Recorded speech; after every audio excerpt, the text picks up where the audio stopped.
Oh, you want to go live? Okay, yeah, go for it. What was that? I'm not losing out on premium Jenny content. I was just saying that I feel like the momentum of the season's been. We knew the momentum of the season was going to be a bit weird because kind of episode 1 and 2 should have been the end of last season.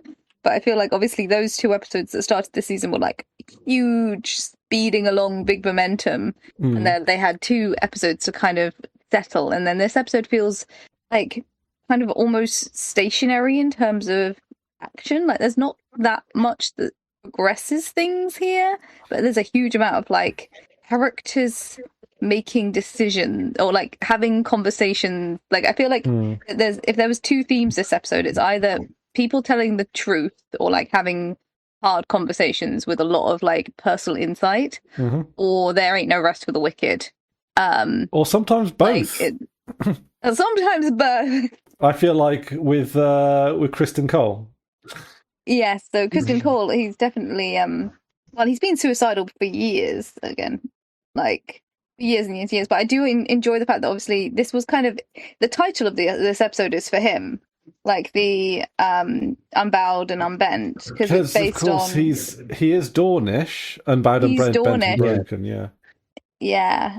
So the whole conversation with Daemon. Daemon, yeah. And what's it called? Aemond. Aemond about is it the Aemond? Dornish. Yeah. Aemond was to set up or to draw in Kristen Cole's kind of depressive affirmations. Also, I found it interesting, and the penny's only just dropped. It's Unbowed. It's Unbowed and Unbent. Yeah. Not Unbroken. Not Unbroken, because Kristen Cole in particular, but I think can apply to other characters. Kristen Cole's a very broken man. Oh, very broken. Yeah. Yeah, he was broken the day he had like episode 1, season 1, really. Like, yeah.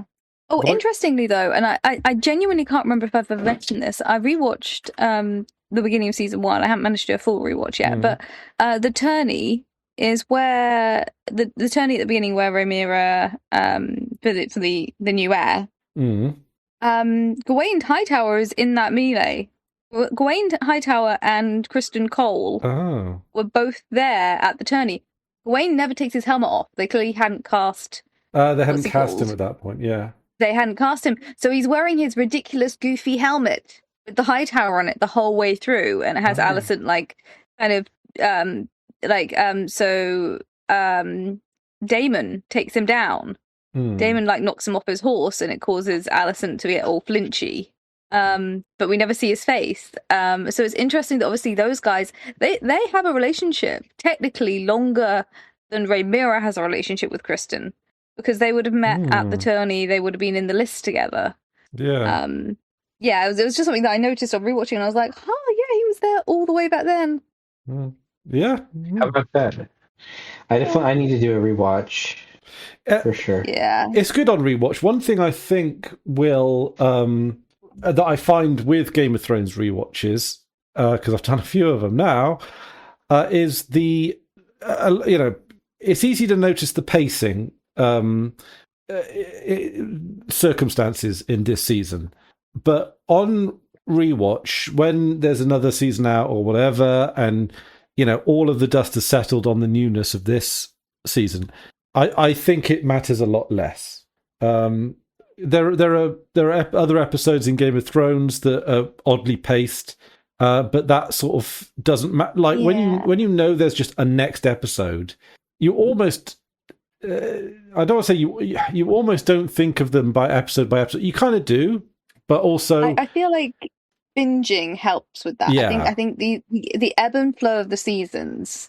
When you watch, like, I'm very excited when I get on my rewatch to watch the end of season 2 straight into season 3. Yeah. And I think that's going to feel like deeply satisfying. Yeah, I think that's going to be very much the case.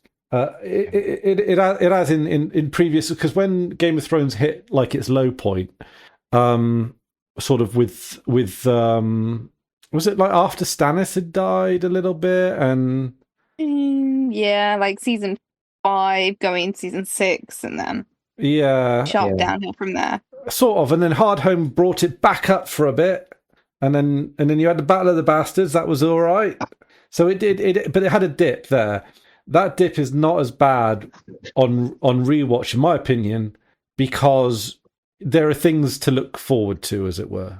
There are things that it's setting up to do, and I think this is the same with this episode. Actually, is that this episode, whilst not much has explicitly progressed. I think it's gonna. I think next. I haven't seen the trailer for this, so I could be completely off the mark. I think next week's episode is going to have a lot of things happening, and I think this is the set him up for the knock 'em down. This is a very good setup episode. I feel like a lot was said. Yeah. So I actually, one of the things I particularly found quite interesting about this is Kristen Cole's segment. And I got to be honest. I was gonna say that actor is killing it. You know, he really like the misery of warfare, and like the all of the like underhanded techniques of war is interesting. And like if you really know the land, forcing people into like using the typography, it feels very like Vietnam. Yeah. Like it's classic. You know, the people who know the environment. Knowing how to push people who are supposedly superior into positions of danger. Yeah. I probably need to rewatch this episode because Oscar Tully was about, wasn't he? Yeah. So it kind of So he's there at the beginning and then he disappears. So his army somehow managed to like flank round to get to the last bridge, get the army across the bridge, and then burn the bridge, while Kristen Cole and Gawain are floundering in the kind of their march through the swamps and like the spiky things attacking the horses. I thought those were like actual like caltrops or something, but they said it was like an actually growing plant. No, I think it was a trap. I think it was left by that. Okay. The one, what's the character? The young character. Oscar Tully. Oscar Tully. Oscar Tully. Okay. That's right. Yes. Of course, once they're off the horses, they're going to leave the road. If they're going to leave the road, they're going to think they're making a shortcut through a field, but then they're making a shortcut through a swamp. Then you've got an exhausted army. You've had a hard trudge through difficult terrain with leeches and potentially waterborne bacteria, and they're exhausted from the march. And so it's simple techniques, but it's powerful techniques. I mean, these are quite. I mean, we've not seen techniques like this in Game of Thrones as of yet, have we? I feel like the sort of thing that they would have talked about in the Song of Ice and Fire books. Yeah. I feel like the sort of thing that it's hard to make it like you have to have really compelling POV characters that you are able to slog along with and see the misery of it. Yeah.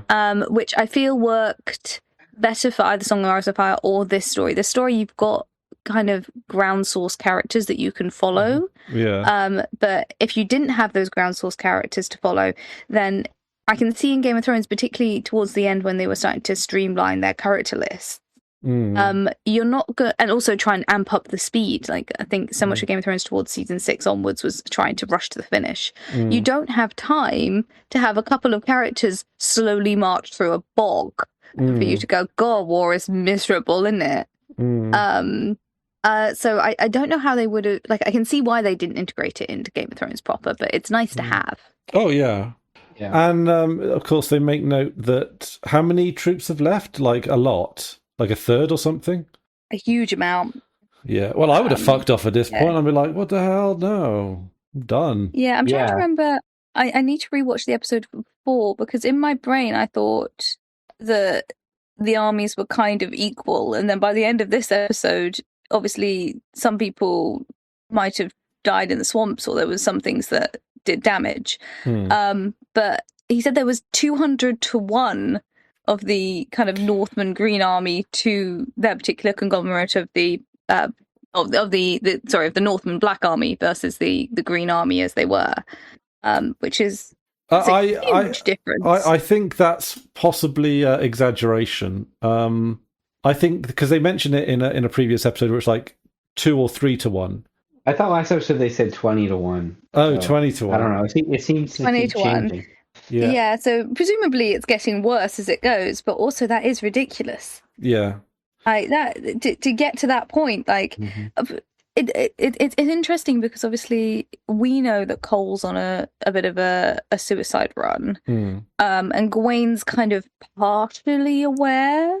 I think instinctually and empathetically he knows that Cole's before this episode.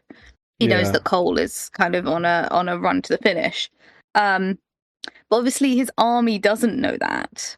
And so is this just really, really bad commanding work to get to the point where your army's fleeing? Like, is he just a really bad leader to get to the point where this much of his army is dead or departed? Well, this is a Stannis moment, isn't it? Yeah, like he was saying that he's hoping to be remembered for his, his valor and his death on the battlefield, and very kind of Viking Valhalla, and they'll sing songs of my attempt despite all of this misery, and the word will get back to Alicent, which is a very romantic notion, but it's not what's going to happen. What she's going to get back from him is, God, he was an incompetent leader, and he kind of effed everything up. Her brother and all his men killed her. Yeah. Potentially. Yeah. I did love the physical performance of both the soldiers and Gawain and Cole in this, in that they just look so shattered. It was great. Oh, I love watching those scenes, especially when they get to the bridge at the end. It's just the perfect. It's like, fuck's sake. Fuck. Yeah, no, that's... Actually, I'm just looking over the episode now. There's quite a lot of, like, just standing around in fields. Yeah. Did anyone else notice? I don't know the book on this one. With Baylor and Adam, are they related? Yeah, so he's her uncle. Yeah, so half uncle. Half uncle. Okay.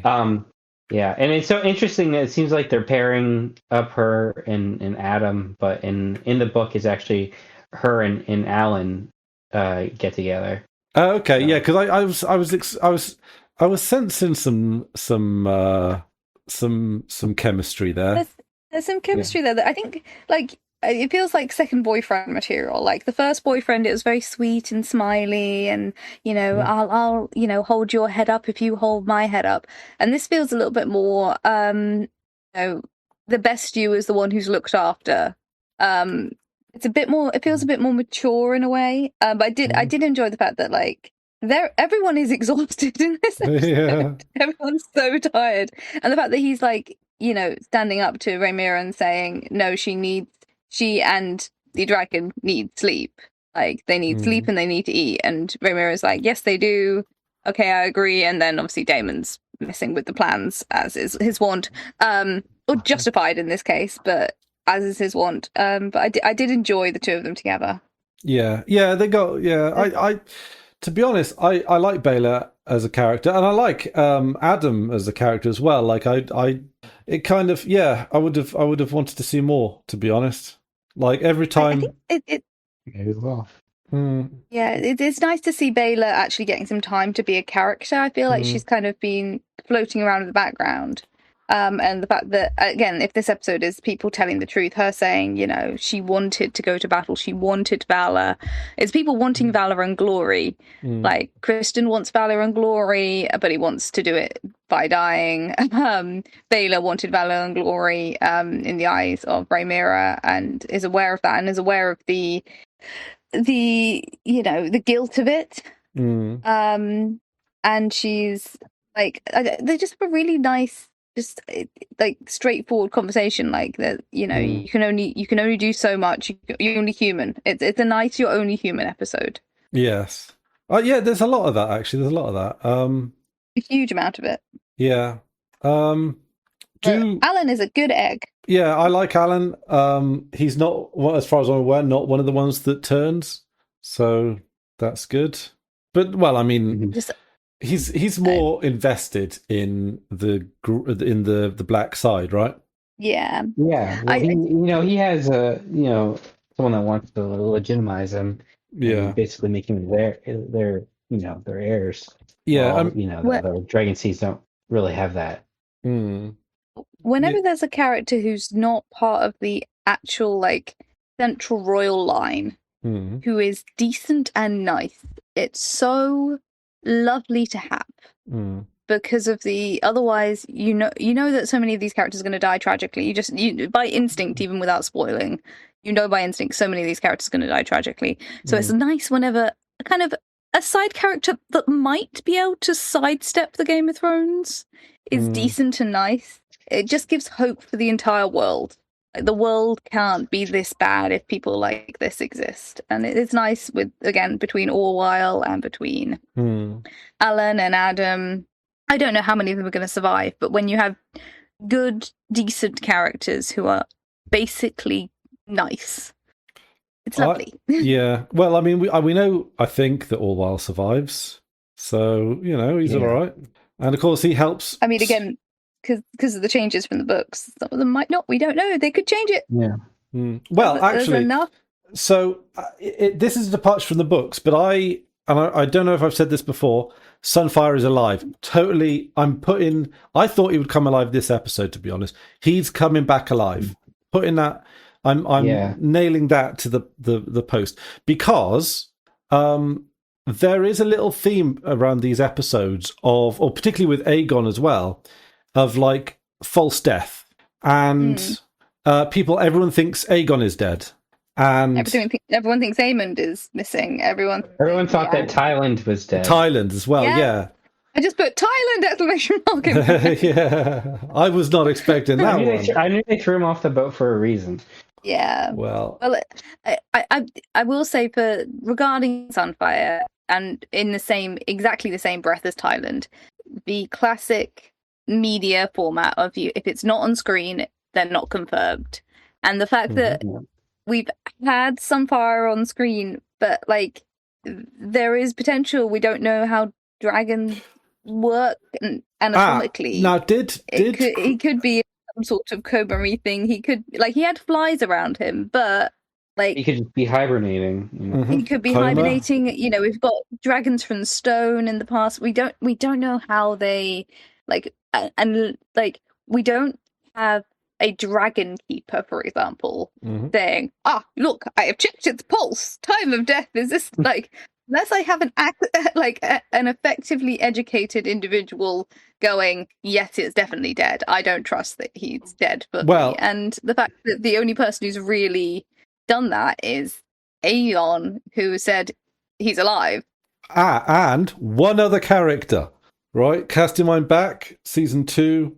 Kristen Cole says that Sunfire was slow in the dying. Slow. Yeah. Yep. So that could be slipping into a coma or something like. I don't like, and I am again.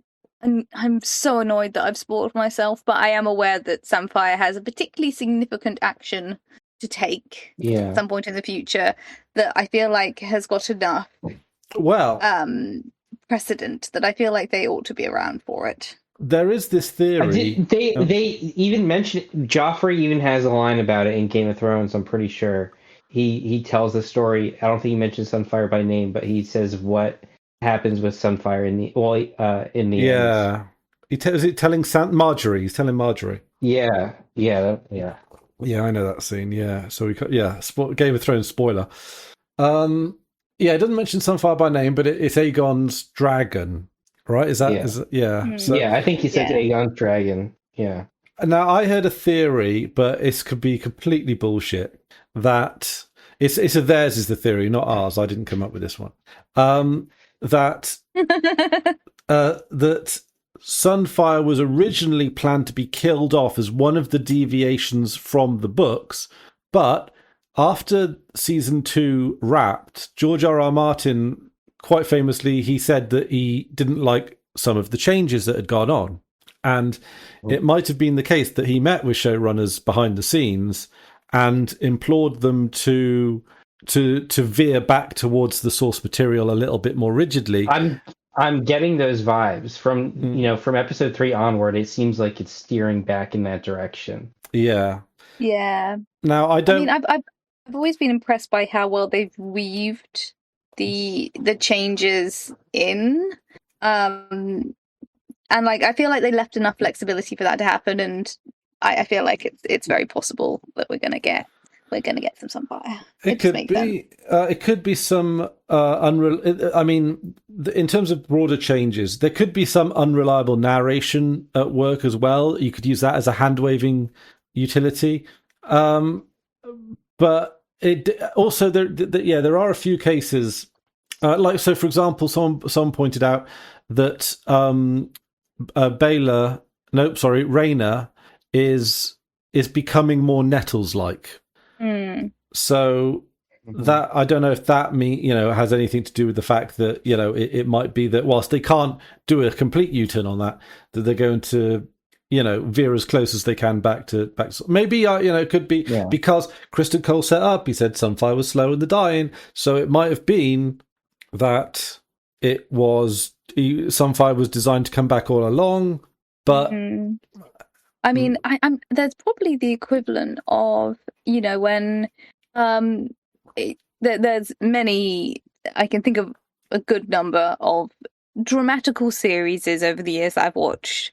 I'm thinking of one specific episode of Casualty from like the 90s where there's a rock climber who falls and hits their head and is knocked unconscious and is covered in maggots, and people just assume that they're dead. And then one of the first aiders comes along and is like, "No, one sec, they're fine. Look, they've got a severe concussion, and the maggots actually helped keep this person from getting an infection."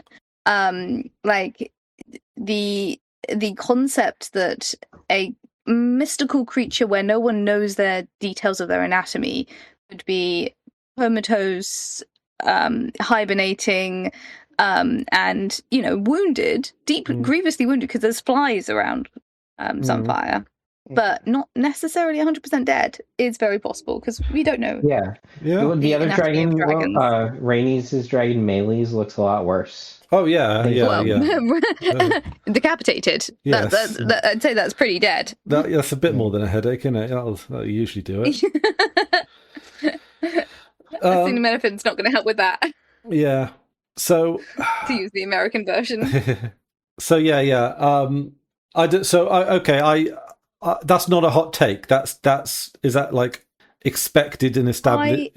I would be shocked if there wasn't an additional step to Sunfire. Yeah, I feel like they spent too much time talking about it not to have a payoff. Oh yeah, that's also Chekhov's reviving dragon.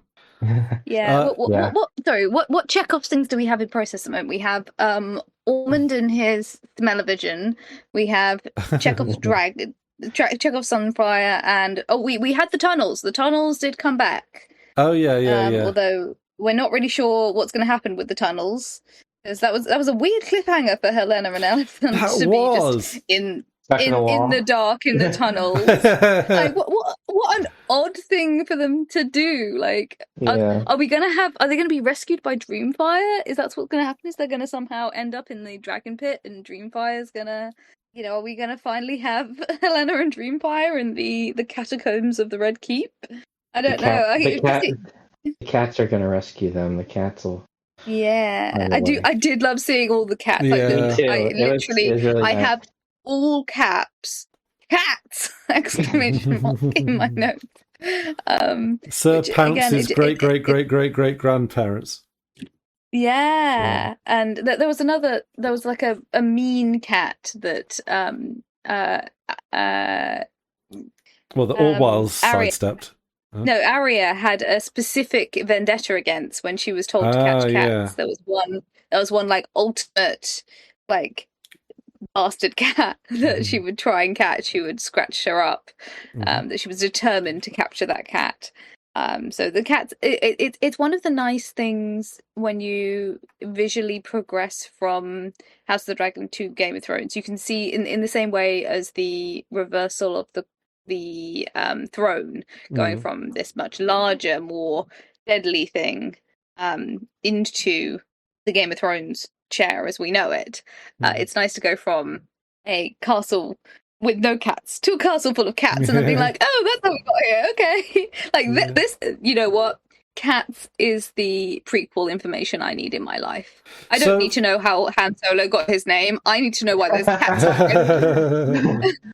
Oh God, don't remind me. Oh, that is just yeah. You know what I mean? Like, this is useful information for me. I don't need to know why Han Solo has his name. I need to know why there's cats in the keep. Does this allude to the possibility that the chair, the throne itself, might be whittled down to a more modest size? I think that's gonna potentially happen. Well, what I would be interested to see is, I don't think the chair is necessarily going to change this series. I don't know if it's going to happen in House of the Dragon, but I think we're definitely going to see an interstitial chair at some point towards the later seasons of Knight of the Seven Kingdoms. Yeah, that'd be really cool. I think this chair is going to stay the same, and then at some point, because obviously Knight of the Seven Kingdoms, the three novellas that exist? Yeah, three novellas. And I think all of those ones are out of King's Landing. They're like I think the second one's in the Riverlands, and then the third one is in the North or the Erie or something. Yeah, they talk about going to Dorne in between 1 and 2, but it's not like the main story. So presumably, as the series progresses and Egg matures and things happen in his life, eventually they'll make it back to King's Landing, and I think there'll probably be some phase in between. And I'll be interested to see that. Maybe the chairs they'll start to remove some of these swords as part of this arc. I can see potentially if Aegon comes back to the throne. Helena in season 2 on my rewatch says that Aegon will come back, but he'll have a wooden throne or something. Now we're obviously seeing that Aegon can walk and move and all of that sort of thing, and he's not like in a wheelchair. When I think of a wooden throne, I think of a wheelchair. But it might be that he really struggles to get up onto the throne, so maybe they might need to, like, I don't know, put in access routes for him. Wheelchair ramp. Something. Wheelchair ramp. So they might have to clear some of the swords for Aegon for his accessibility. Something like that. I can see them doing something like that potentially towards the end of the season, if that's what happens with Aegon's. He could get further injured and lose the use of his legs. Get further injured. Yeah, I mean, he's having a crappy time of it, but he's showing good progression. But yeah, I can see potentially that being a stepping stone towards Game of Thrones as we know it in terms of the chair. But I do like the cats. Like, give me the cat stuff. I can't work out whether or not the difference in chair is like literal or stylistic. As in, you don't think it will? Like, as in, like, they've just made the chair bigger because that's how they've interpreted the chair from the books anyway. So, are you saying that you don't need there to be a canon explanation for why the chair? It might. I'm questioning whether or not there isn't a canonical explanation. It might just be this is how we've decided to depict the chair. I think into the story. I think it's an opportunity to. I think it's an opportunity to kind of correct them, like the limitations of Game of Thrones. Yeah, I mean, and to make it a canonical reason. The chair itself, from the books as I understand it, was much bigger than even that. Like, it was ridiculous. But monstrous. But the thing is, that's books, isn't it? Like, books. Yeah. Books are a little bit more dreamy, aren't they? And you've always got... George Martin isn't the best with numbers either. I think he said 1,000 swords, and he didn't realize how many swords 1,000 actually was. Or something like that. Was it 1,000? I'm pretty sure it was 1,000. Maybe. Yeah, it's meant to be 1,000 swords. But then the illustrations I've seen depict a huge towering thing, like a crazy thing that would just be ridiculous in reality. But in a book, yeah, like you can sort of make these things work because it's imaginative, right? Yeah.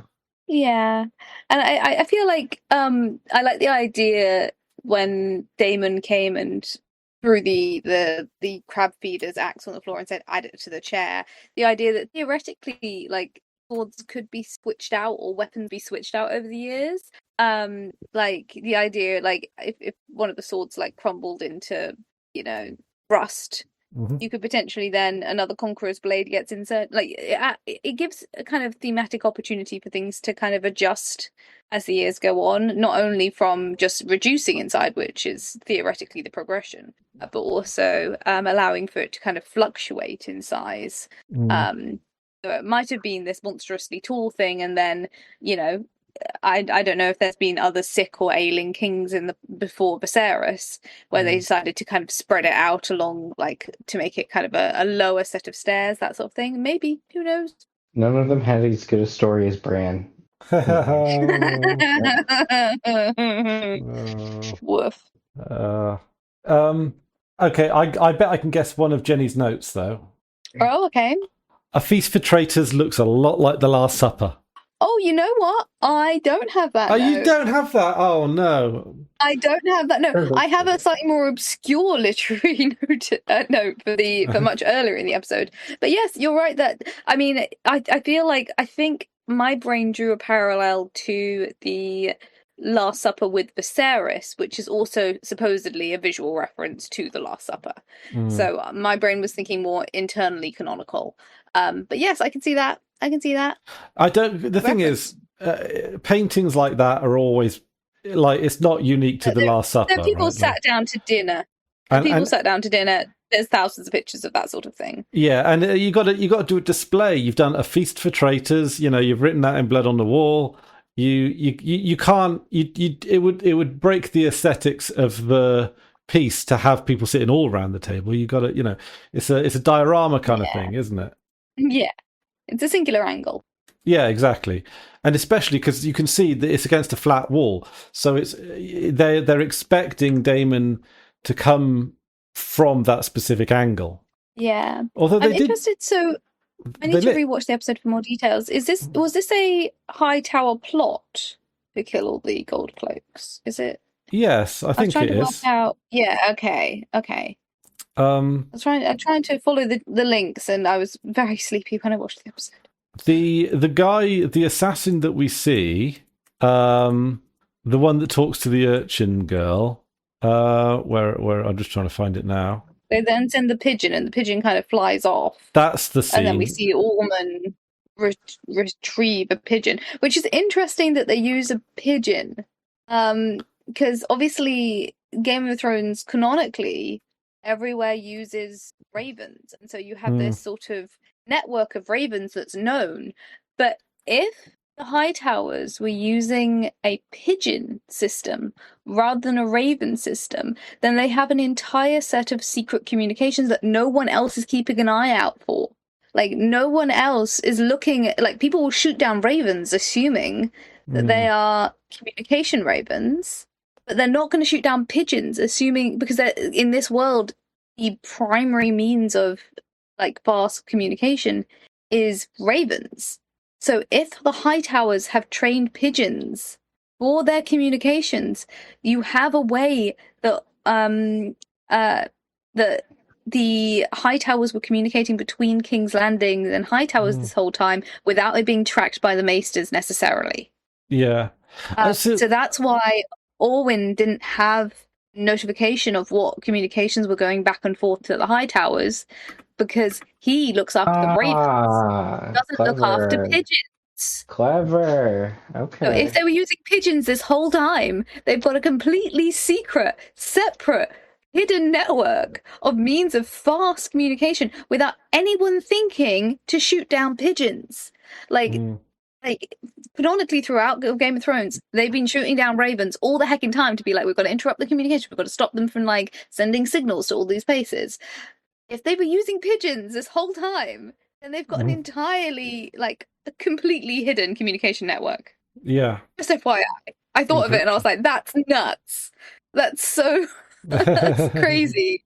And if that is the case, that this is their, secret way of communication, potentially that's something that's completely died out by Game of Thrones, because I can't think of a single reference ever in Game of Thrones proper to pigeon communication. So it might just be this particular generation of high towers, using that as their super secret, doubly secret means of communication. Because that must take so much out. Like, if the default is to train ravens, to train pigeons and to do that, that's a lot of work for a secret network that you've got to keep completely undercover. But yeah. Well, I mean, as far as I understand it, one shot of a pigeon, but it was like a full followed, like, digital shot of this pigeon flying over King's Landing. Like, whereabouts was it? Was it early on, or there it is? Oh, it's about 23 minutes in. About 23 minutes. Now that, I don't know if you've recognised the guy. He was one of the High Tower guards at the beginning of this season. Oh, okay. You can tell because his eyes are different colours.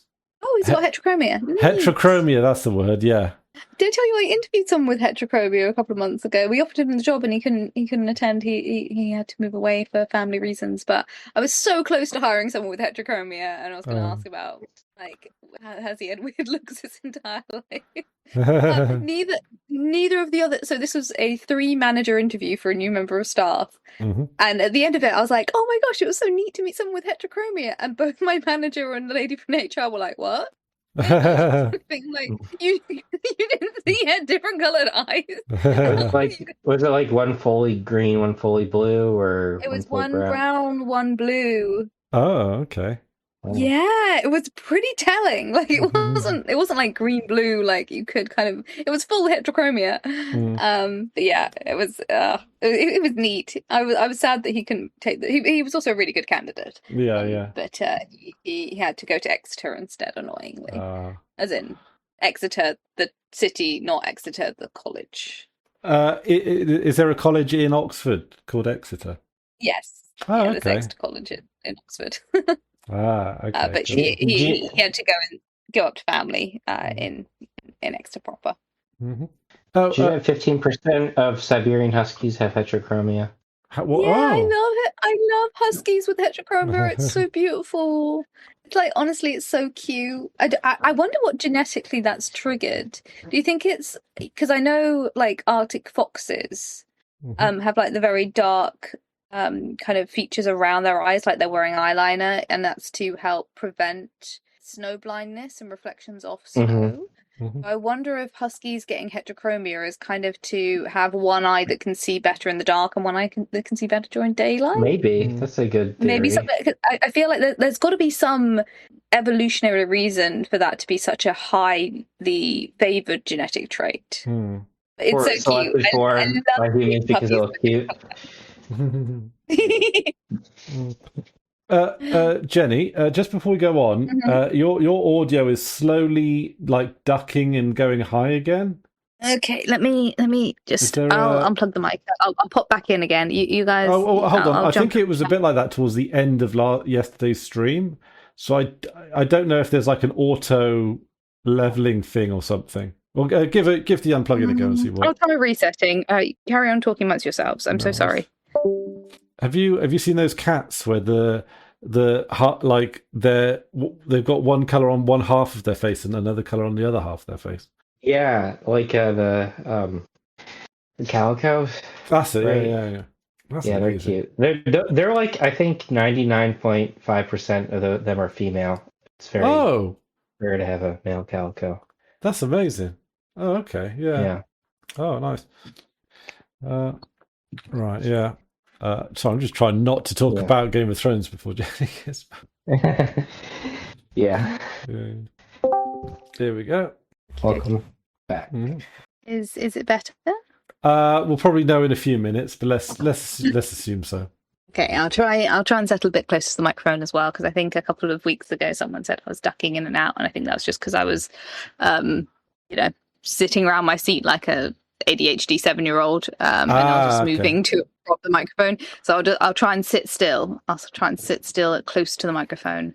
A professional podcaster. Or just like but make sure. I mean, be comfortable, of course. Well, I know. We'll see how we go. Okay, cool. All right. So this is what an are we talking about almond. This is an almond plan, isn't it? The pigeon. I'm assuming. Yes, yeah. So I feel like And kind of the I queen. assume his overall mission, and again, I've seen this in the trailer, so it's not necessarily entirely my thought process, but his whole thing is to make Rhaenyra look like a bad queen and kind of destabilize her from the bottom up. So obviously taking the gold is a huge factor in that. If you can't feed your army, if you can't feed your populace, but also like getting rid of her guards, and knowing how close Daemon is with the gold cloaks. That's a two birds one, well, several guards, many guts. Yeah. System that you're both destabilizing the security of King's Landing, you're meaning that she doesn't have her own private army, you're creating fear, you're, all of that jazz, but also you're going to upset Daemon. And if Daemon's upset, then she's losing her most valued kind of, or one of her most valued allies. And on top of that, obviously, what I found really compelling, particularly about this episode, is Daemon was predominantly sensible. Yes. This whole episode, he was the voice of reason, which is it's kind of terrifying. That he was the one who was telling Rhaenyra what she actually needed to hear, which it's gossip is gossip. You need to look away. Like you are queen. If you laugh at it, if you say it's nothing, then people will listen. You have to be true to yourself first. Like there was so much like really good advice he gave this episode. And obviously the way it ended this episode with him finding his friends, his guys that he managed to get on his side, his his loyal people who've been around this whole time, who he managed to convince with just a speech that he is, their go-to guy. His speech was certainly even more convincing than Kristen Cole's was this episode. Yeah. Like, and his speech as well is interesting because, like, in a similar way to Aegon kind of finding the joy and the love of his people when he got crowned, Daemon finding love among these cutthroat, brutish, corrupted police force. Like that was his kind of safety net, his pride, his boys. And so the fallout from that's going to be pretty nasty. So it was a good way of putting him on his back foot. I was, as I said last episode, I was a bit disappointed with Aemond being kind of a mad zealot rather than being a tactical thinker, particularly given his education in Hightower.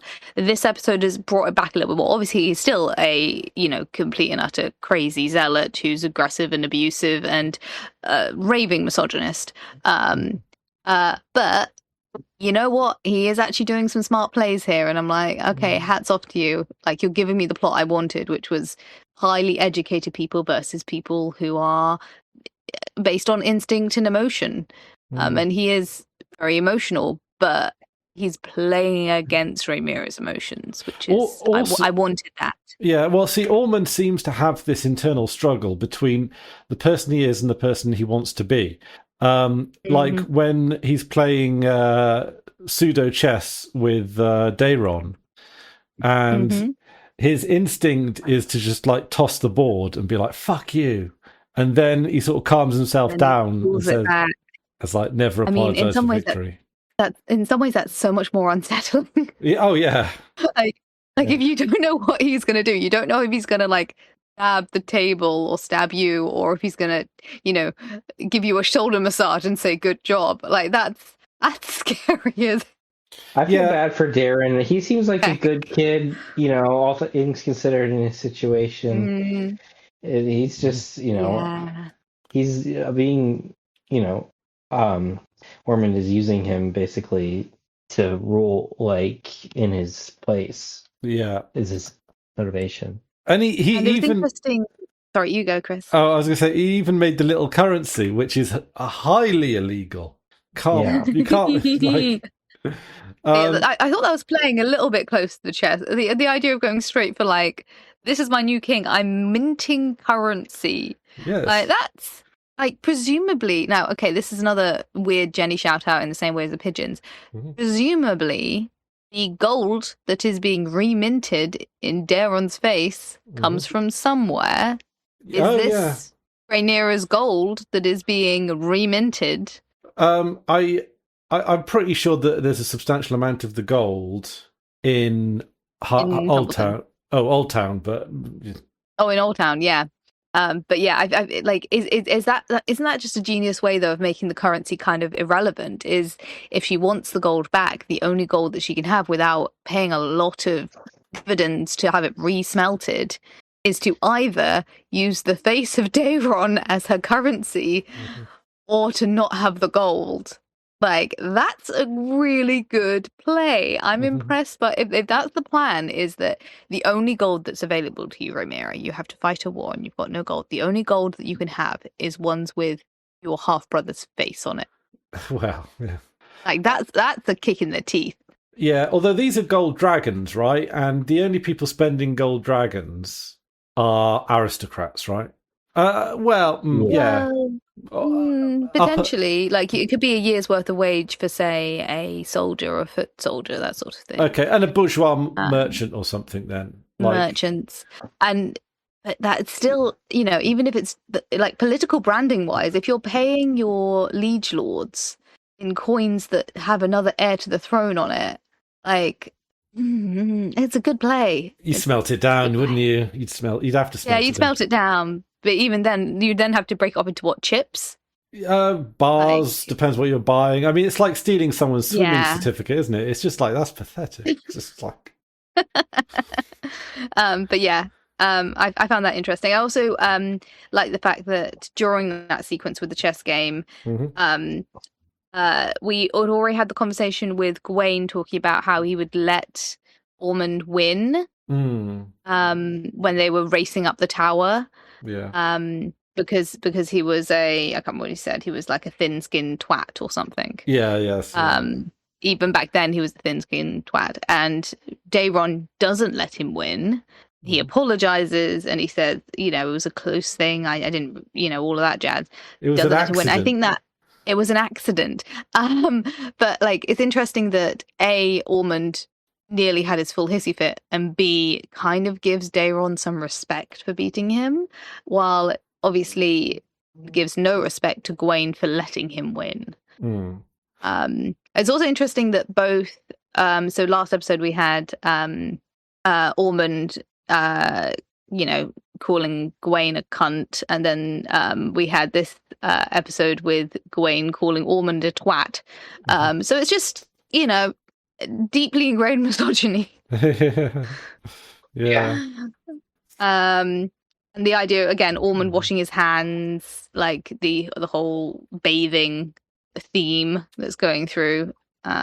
He's always there washing his hands. Every scene there is a reference to his aversion to smells, germophobia, whatever, this sort of. And then the Hightower kind of, it's very interesting with the Hightower proliferation of bathing and washing. So we have him washing his hands and him bathing. We had Alicent bathing and sink into the tub and all of those sort of things.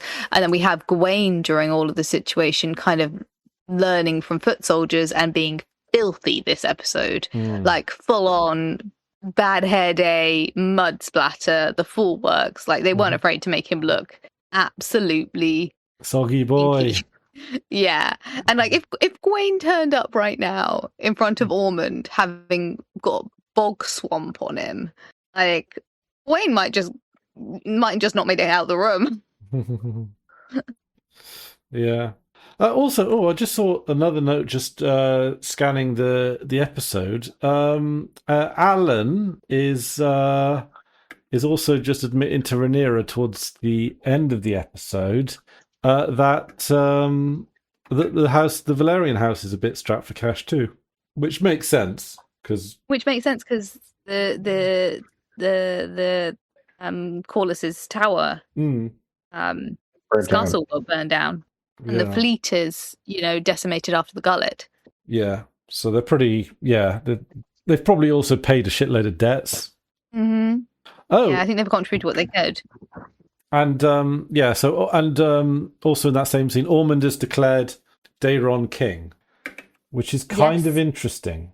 Yeah, well, it's the assumption that genuinely Aegon has defected or, stepped down, and Aemond is not available, is dead. One king is as good as another. Yeah, but to jump to the third heir when they've got the king, the heir, and we also have to jump to the. I have hiccups. I'm so sorry. To jump to the third heir is a bit preemptive. Yeah. Well, he's about to be bumped down to fourth. Anyway, bumped down to fourth. Who comes in? Well, Helena's baby. Oh, right. Yeah. Does that put him down to fourth? It would. I mean, male first primogeniture. He would. Oh yeah. Next in line after Aegon. Aegon, Vhagar, presuming Vhagar's happening. Then Vhagar. Then Aegon, then Daemon. Right. Yeah. Are we assuming that this is who's the father of Helena's? Is it Aegon? Well, the timeline's a little bit shaky in the show. Is it Aemond? Is it Aegon? I don't think they've really. I haven't specified. It could go either way. My betting is on Aemond. It just makes sense to me in terms of the timeline and in terms of like the being burnt by Vhagar timeline. I don't think that Aegon was able to do it. I think it was. Oh well, the thing is, he said he has a line about his cock being. Something about his cock. Pop burst like a sausage. Exactly. But that's why I'm with the other brother. Well, but that would only have been about 2 weeks prior to this episode. I mean, the timeline's a bit squiffy because, we don't know how many days or weeks have passed since Rhaenyra has taken the crown. Obviously, it's been long enough for her to investigate and hire Manderley. It's been long enough for her to fill the entire Red Keep with cats. It's been long enough for Daemon to go back and forth to the Eyrie on Dragonback. It's been long. We don't know how long that was, and we don't know how long it was potentially between. It feels. I'd be interested to rewatch it and see whether or not we can work out how long the timeline's been. And how far along Helena is? Is she a month along? I mean, and how she's starting to show. So I'd say she's probably 3 to 4 months in, starting to show properly. So the thing that I am using for my timeline is Aegon's injuries are pretty well healed. I used this example last week. I got a burn scar on my arm from a hot water bottle last September. I still have a purple mark on my arm. Now it's pretty well healed, but I still have a purple mark on my arm that is visible a year later. Aegon went from being melted by Vhagar to being basically walking, talking, moving. He's still in some discomfort, but that's the skin that's fused. He's going to be over his milk and a poppy addiction. Yeah, he doesn't have any discoloration. Now, obviously, he's had some very good maester care, but the fact that he went from being melted to being functional. Yeah, I would say it's been a good number of months since he had his incident with Vhagar. To be honest, I'd say at least 3 months. I mean, minimum. I'd say at least 3 months. I mean, I'd say a year and 2 years, and I think this is where it starts getting a bit like, is this Targaryen magic? Is he healing faster from fire because he's, Yeah, I mean, we don't know. Again, it'd be kind of nice to rewatch the episode because a lot of this episode, a lot of these episodes feel like they're kind of a day in the life, but I think a lot of them are a week or a month.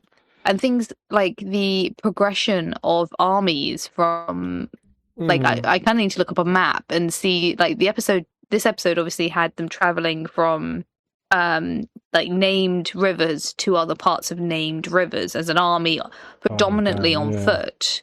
That could be months for all we know. It seems to be like a day or two, how it's presented in the show. But for all we could know, that could be showing months or weeks passing. So So that I find the timeline, it's not as blatantly squiffy as it was in Game of Thrones, the later seasons where timelines were just balked. Everyone But had I feel like a lot teleporters. more time has passed than we think between the death of Viserys and now.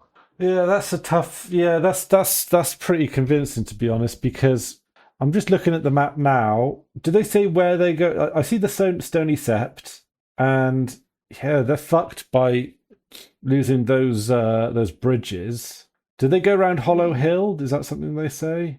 I feel like I remember. I feel like I remember the term Hollow Hill, but that could be big brain. Yeah, that's if they go round that way, that's yeah. 'Cause they're trying to get to Tumbleton, Gold Road, Hayford Castle, Blackwater Rush. Damn, they could really. And then they've come from. Where's the twins? Where's the twins? Oh, the twins. Oh, the twins are miles north. So they've come a long way. Yeah, that's.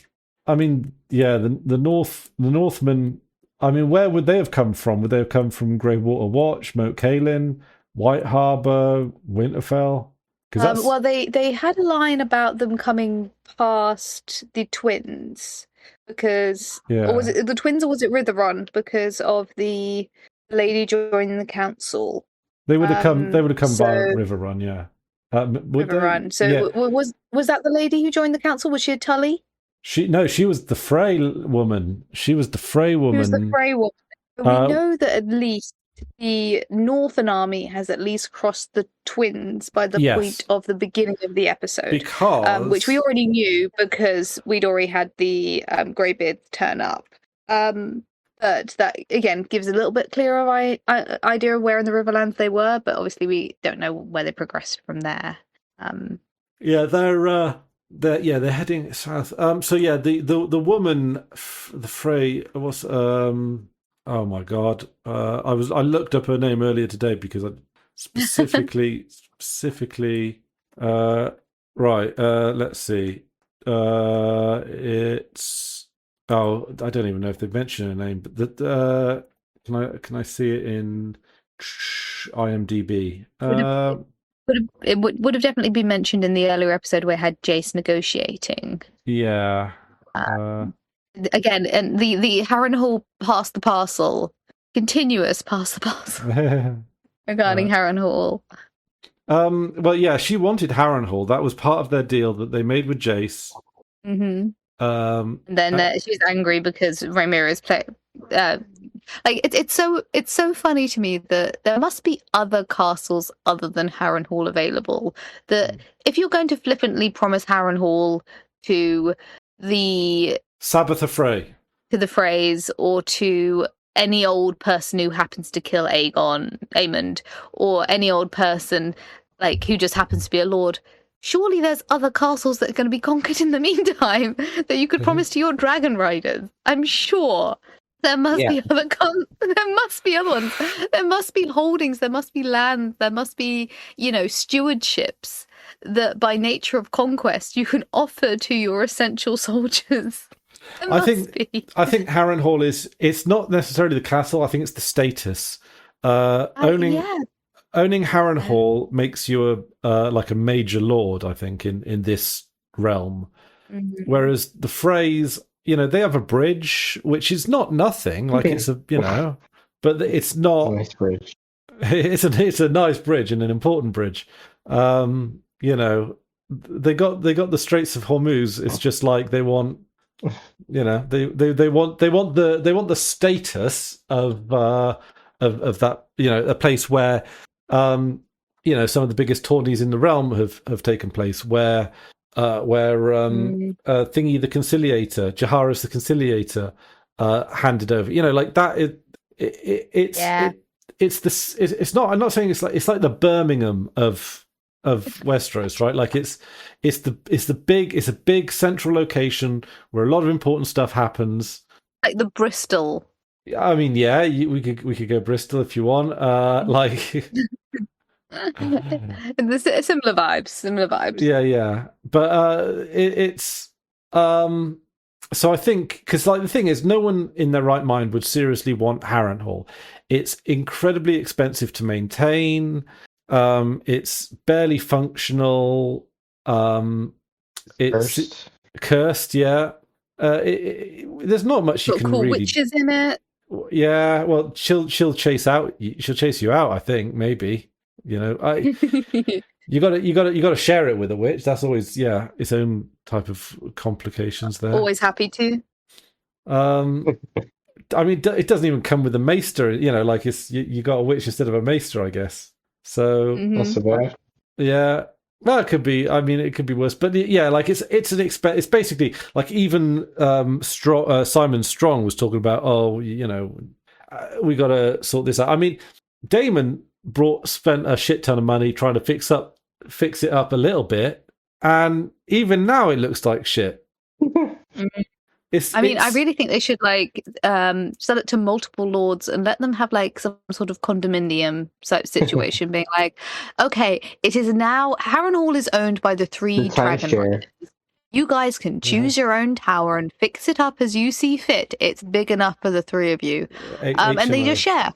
They just share. It's now the communal land of the three dragon riders. Maybe that's the way to resolve the curse of Harrenhal, to have it split between three families, and it's big enough for three people with their dragons, and they can then spend their own money to do up each tower as they see fit. Maybe that's the solution. And then they can have a sitcom. Yeah. Three dragon riders in Harrenhal. Do. But speaking of Sabbatha Frey, she of course joins the small council in this episode. I loved how bitchy the beginning of that. It was so bitchy and so gossipy, and it was like, it would have been great in a way to have all of that kind of whispered bitchy exposition for the beginning of a season. Yeah, I feel like having Tabitha come in and her and Manderley having that exact same conversation where being like, oh yeah, that's the whore, and that's call us his bastard, and that like just like her coming in and being like, what is with this council where we have like openly named bastard as Hand of the King, we have a whore who is Daemon's lover as the mistress of whisperers, we have Daemon the rogue prince, we have Rhaenyra the cruel or whatever. Like, can you imagine coming in as the new kid in school and being like, what have I walked into? Yeah, they're quite, I think the twins and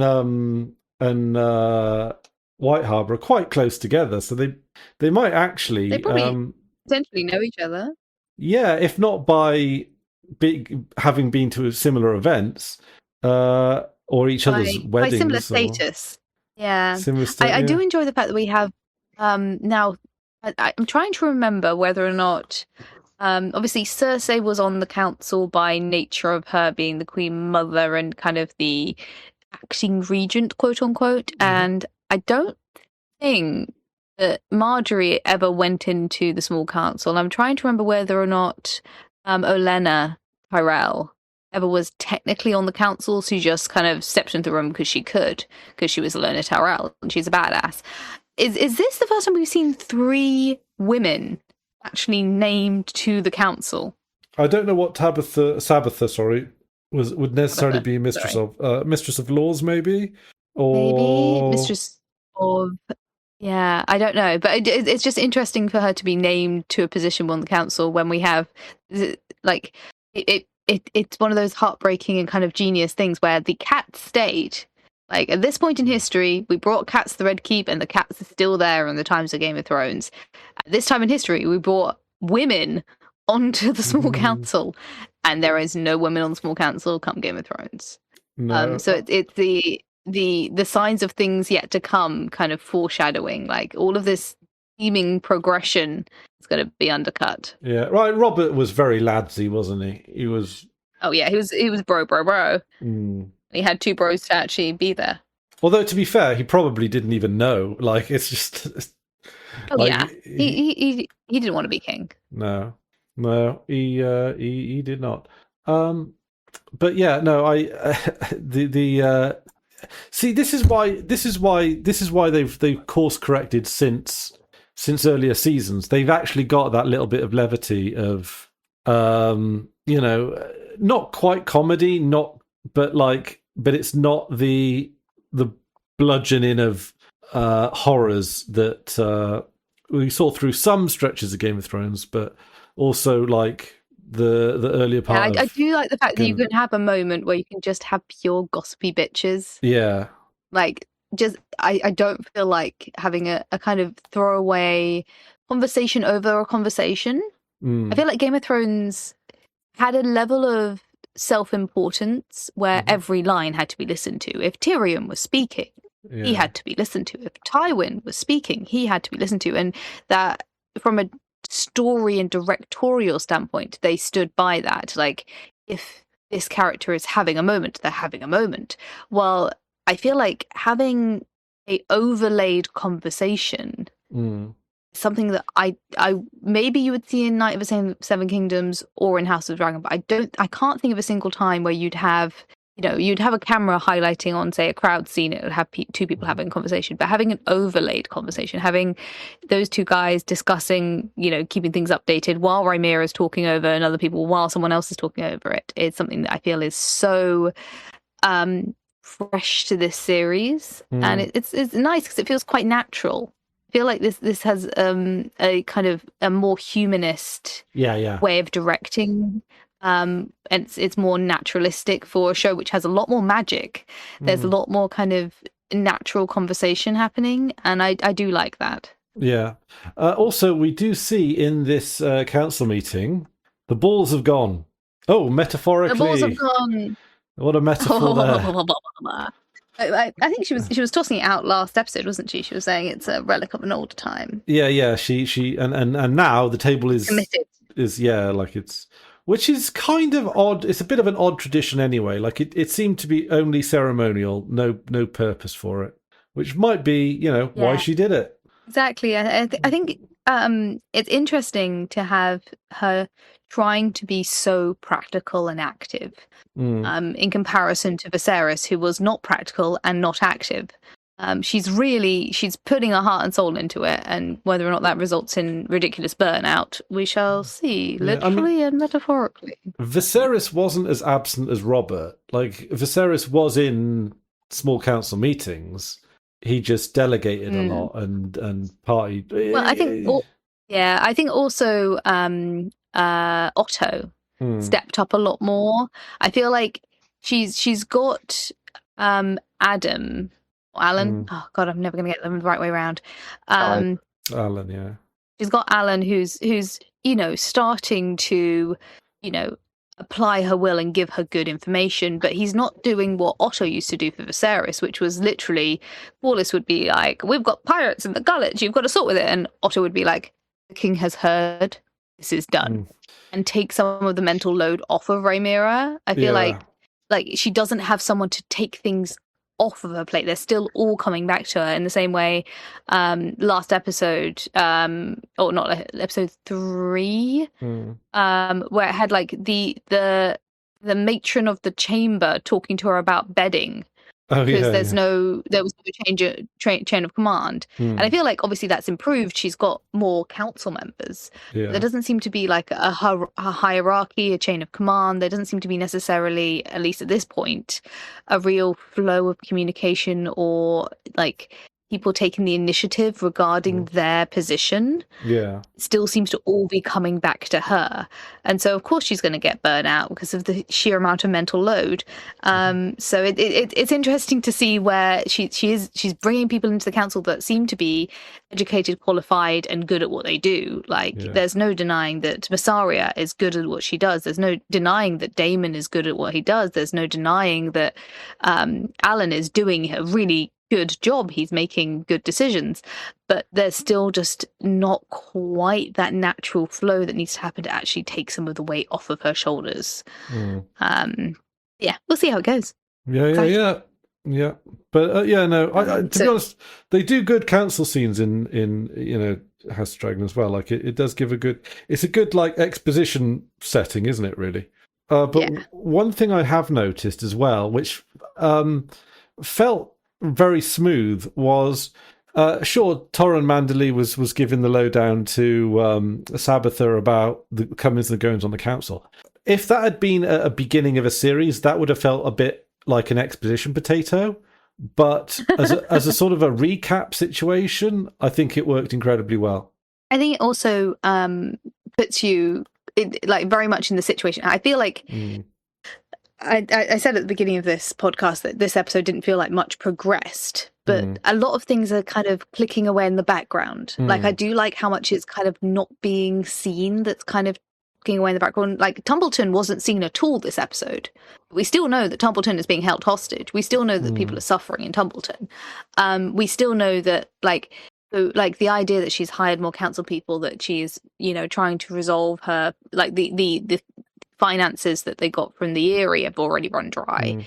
Like those little things that are just ticking away in the background, you do kind of need that, like, and this is where we're at the beginning of this episode. Like, things are happening, which again is why the timeline feels like it is, you know, 2 or 3 weeks at least have passed, I feel, between last episode and this episode. Yeah, it's good. I like it. Yeah, the time throws me like it did in Game of Thrones, to be honest, because I'm convinced there's a way to make it make sense, but I don't know. I mean, we need to be in the writer's room. I think the writer's room have a very clear idea of exactly how many weeks, months, days have passed, but they're not sharing it. I mean, that's assuming that these scenes happen in sequential order or whatever. Like, they wouldn't, because we go back and forth so much. It's, you know, just the storytelling mechanism. So I guess we realistically have to just take it as a more fluid concept. And not think about it too much, because the storytelling will get in the way. I do love the irony of us saying we shouldn't think about it too much. Well, how long have we been streaming today already? And I still have a lot of notes. We have been streaming for 75 minutes. So, oh no. I know one note you must possibly have, which is possibly. Well, I've already swung and missed already, but let's try again. Larys's speech to Aegon. Oh, that was great. I made some notes on that. The fact that you go. Oh, I was just going to say it's a speech up there with Game of Thrones. You know, like it completely. It's one of those things where it goes one way and then completely spins around in another. And it was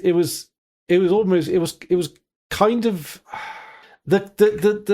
the chemistry between the two actors is just excellent. Like the back and forth and all of that kind of stuff. It just chef's kiss. And this is where this is it at its best, really, where he is feeling sorry for himself, but then Larys, in his like very typical way, in one breath, sort of tells him what he needs to know, which he couldn't realistically ever do at any other time. Like, this is his moment. But then, just like, I mean, he cuts him down so fiercely. It's like, you've had all the same opportunities that Aemond has had. You've had the tutors. You've had the opportunities. You've had the dragon, and what else could you have been given? That I really loved the part where he was like, you've been so whiny with a determination that I find like amazing or whatever. And I can't remember the exact line. I've got it here. Have you got it in front of you? Because it's such a good line. It's I'm impressed by how up your own arse you are, you whiny little bitch. Like, it's amazing how much you can be up your own bottom. Get over it. You've had privileges. And I do, my note on it specifically is that this is stuff that Viserys should have said to Aegon. Yes. This is Larys acting as the father figure that Aegon needed, the one who's telling him the truth. Like, we see, like, we don't see him interacting, like, between Viserys and Aegon. I don't think we have a single scene between the two of them at all. Oh, there's group scenes. I don't think of a single scene between Aegon and Viserys.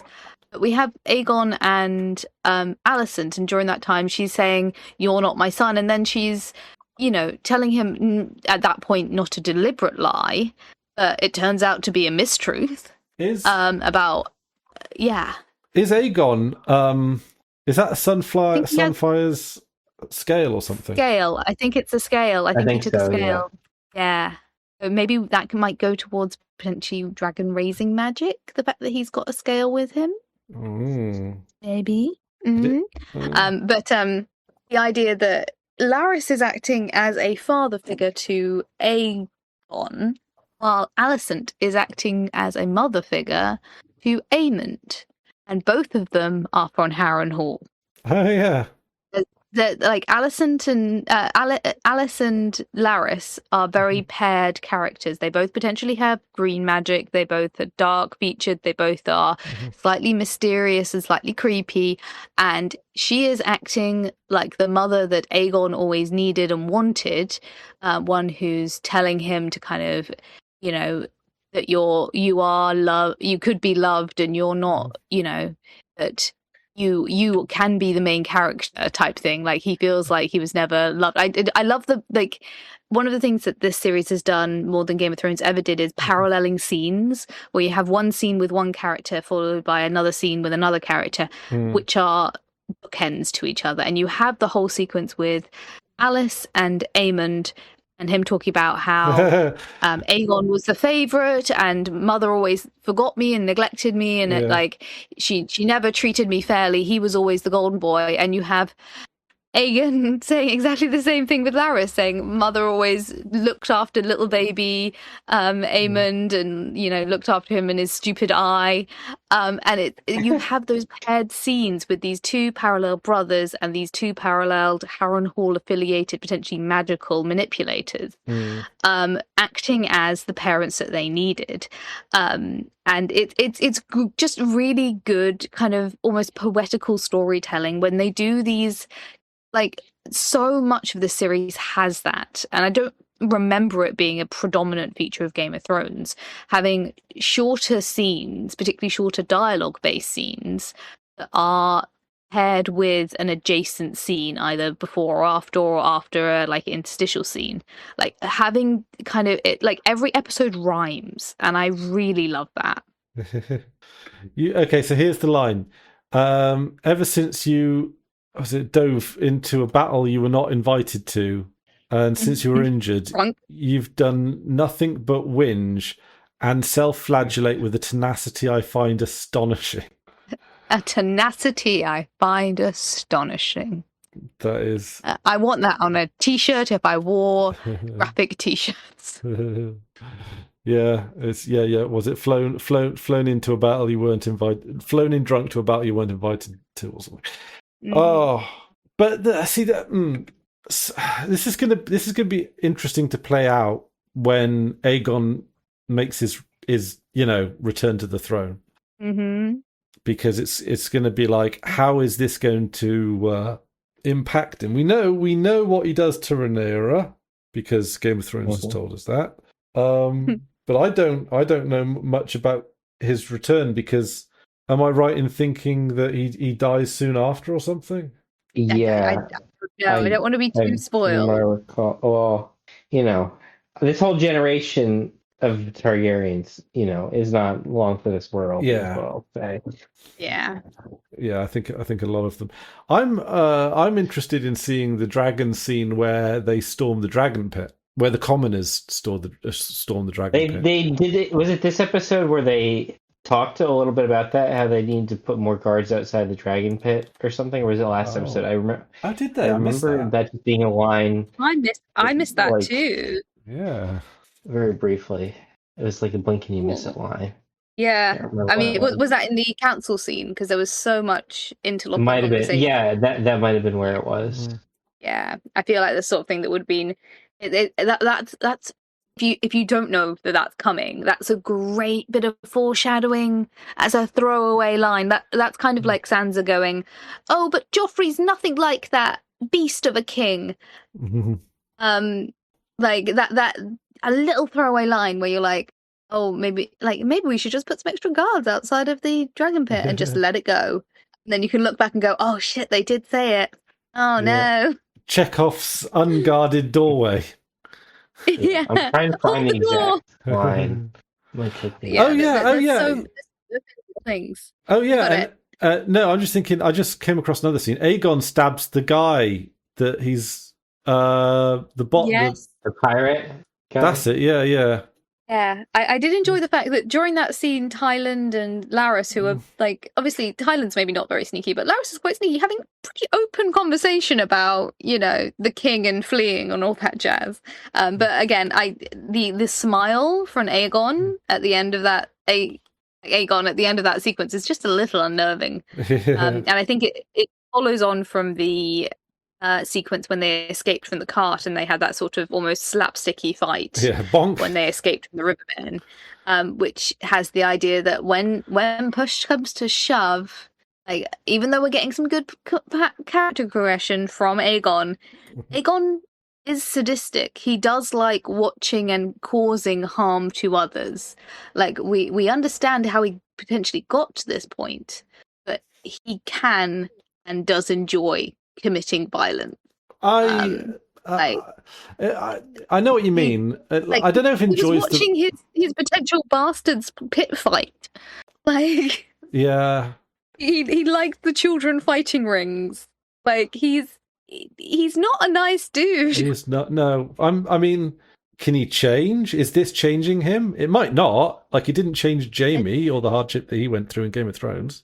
I feel like it's potentially making his feelings on it more complex. But, like, this is now the second time on this journey with Laris where he's had to, quote-unquote, get his hands dirty. Yeah. And I feel like this one in particular, last one was kind of in the heat of the moment. It kind of reminded me of the Tyrion fight sequence when he was on the way to the Vale with Cat. This is much more targeted as a... Like, how many times did he stab that guy? And, like, watch him bleed out through his mouth onto his hands, and then he smiled at the end of that sequence. Like, it's a slow smile.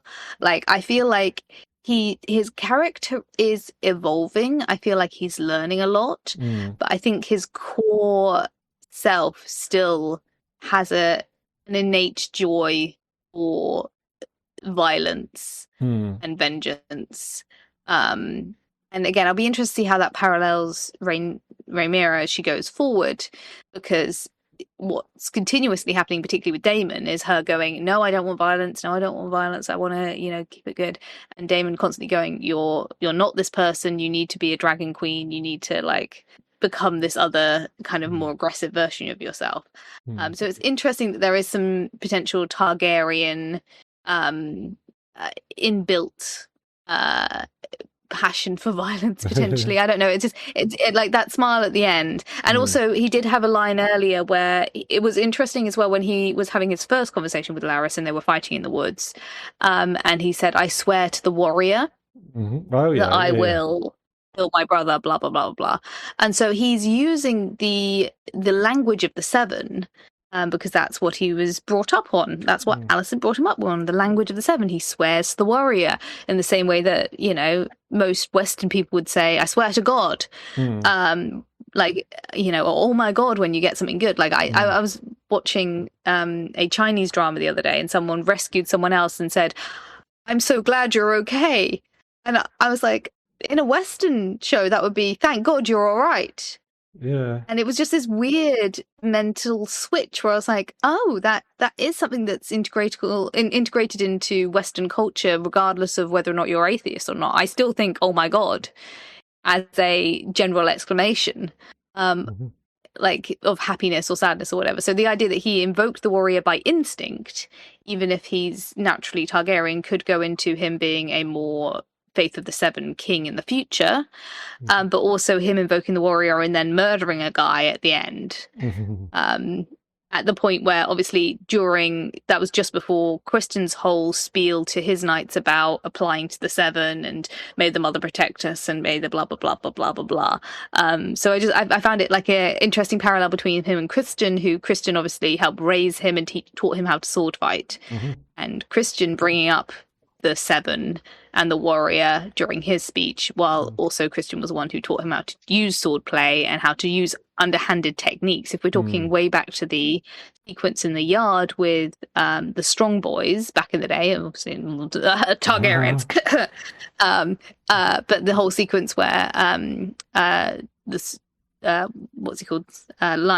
Simon Strong, Lionel Strong, whichever one the father was. He was Harwin. Harwin Strong. Harwin. It had Harwin teaching the guys to be kind of good fighters, and Christian, by retaliation, teaching the Hightower boys to be underhanded. It's interesting that when push comes to shove, Aegon is there shivving someone in the throat and demanding to be called king.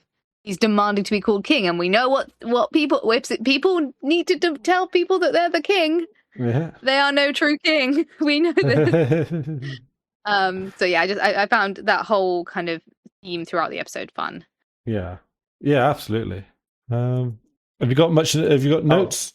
Oh, sorry, Max. I still have notes. I was gonna say I found the line about so it's from Daemon in the small council meeting at 12:10. He says there was a skirmish last night at the Dragon Gate. Horses were required to dispel it. Okay. Yeah.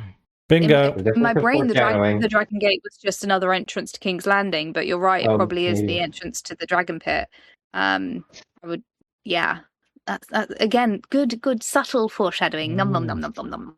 Yes. Like a cheese board. I'm just eating a cracker. Yeah. Okay, so let's see. Alice and Aegon.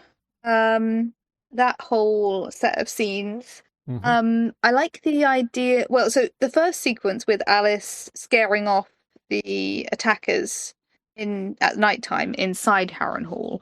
That I don't know how accurate that is, but this reminded me of. Have either of you guys read Fall of the House of Usher? No. It's a Poe short story, horror story, and it terrified the holy heck out of me as a kid. Genuinely, I had nightmares. I remember getting like full like bed paralysis. Like I couldn't. Oh, jeez. I had to turn on. I couldn't move until I'd managed to like reach for my nightlight with my left arm and turn my nightlight on, and then I couldn't leave my bedroom to go to the toilet in the night because I was so scared of leaving my bedroom. So the story is it's a double layered story. So the primary story is the main character visiting an old friend, and the old friend, his sister's just died, and so he tells the story of how his sister fell into a coma and has been put into the crypt, and they have this long story and they reminisce about the sister, and then the friend goes off to bed and the hero sits and reads a scary story about a dragon, and the dragon's like crawling towards him, and there's a roar of the dragon and a screech of this monster, and while he's reading the book, in reality, while he's sat in the sitting room, he's hearing creaking of noises and the scratching that coincides with the story he's telling. The actual story that's happening, the actual noises are coming from what's actually happening is that the sister wasn't dead. She was she slipped into a comatose state, and then she comes into the room. She's crawled out of the crypt, and she's like broke all her nails, and she's in this kind of trance-like state.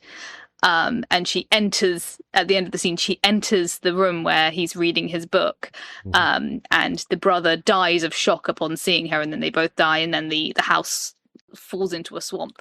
The tension that's built is this double-layered story where you have the story is being told about the story is being read by the character about this monster, and then the noises that are happening in the background, which coincide with the story, but are actually something even more horrifying happening.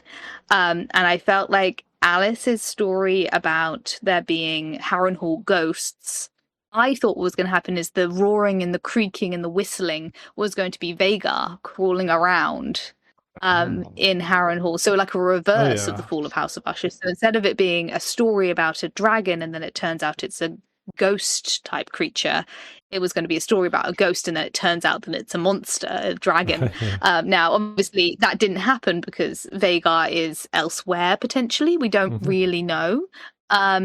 But I just really liked that kind of creepy way of telling a story, and the fact that it was double layered. And the fact that she seemingly has power of storytelling at nighttime in the tower, but then later on, when she basically tries the same thing in daylight, it is less effective. But I did enjoy the fact that. So I didn't enjoy the fact that it's the fourth attempted rape of this season. Yeah. Like, can we not just? Yeah, can you stop using it as a crutch for writing? Yeah.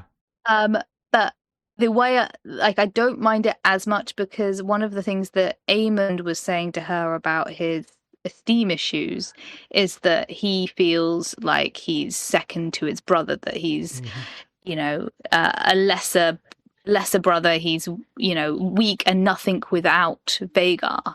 Yeah. And so it almost feels like Alicent has set him up for a fairy tale heroic moment. He's rescuing the damsel from an attacker. She's been shown to successfully talk people down, and this time she starts the conversation, it just doesn't work. So it could be that she's less powerful during the daytime, or it just didn't work, or these guys just aren't appealing. Or it could be that she specifically set it up so that he could have this hero's moment of rescuing the damsel, proving his value, proving his warrior status, getting his confidence back.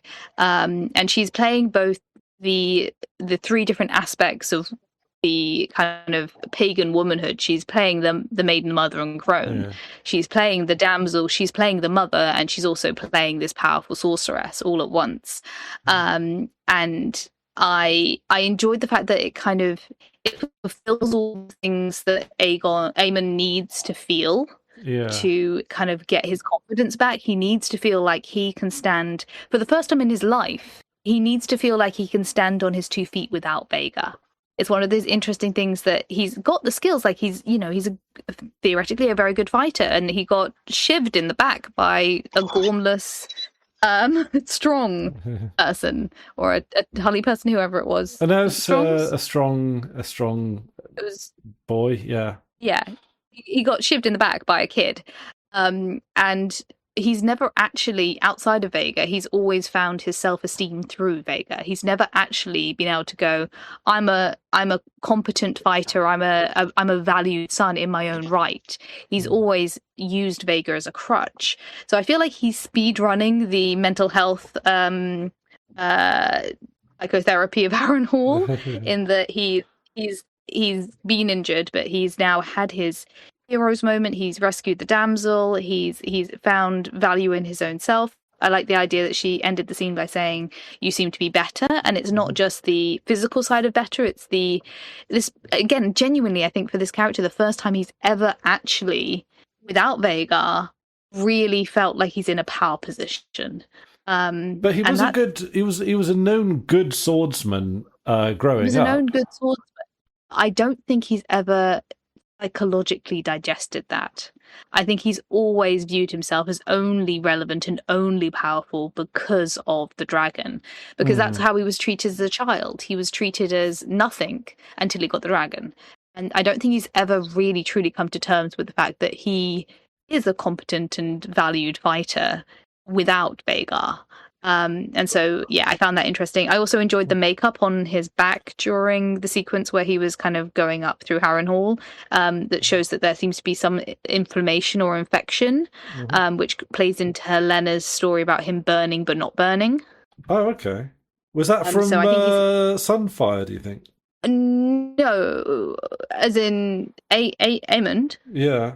In the battle. Was that through? Is that Dragonfire? Or? No, so when he got shivved in the back, I think he's got an infection from that. Ah, right, yeah.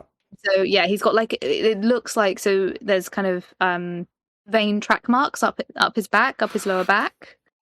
So that to me, and he's had obviously like fever dreams as well, because that's what. Do you have? Oh, hang on a minute. Do you have a timestamp? Okay, I think I see it. Okay. So what are we? When you see infection track marks, it kind of looks like that. When you have like an injury and then like veins kind of swell around it, and you can get that sort of almost like marbleizing track marks. Okay, yeah, and it kind of looks like that to me.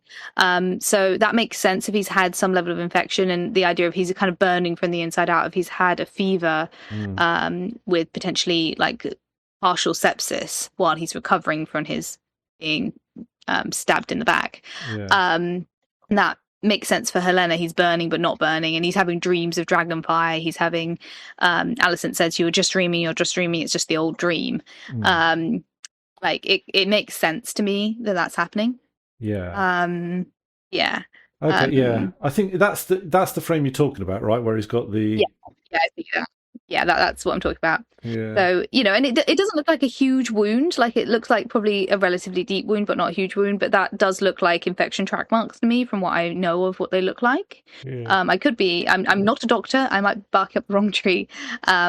But like, it makes sense that he's had a feverish dream situation, and that, again, speed running the Harrenhal psychotherapy.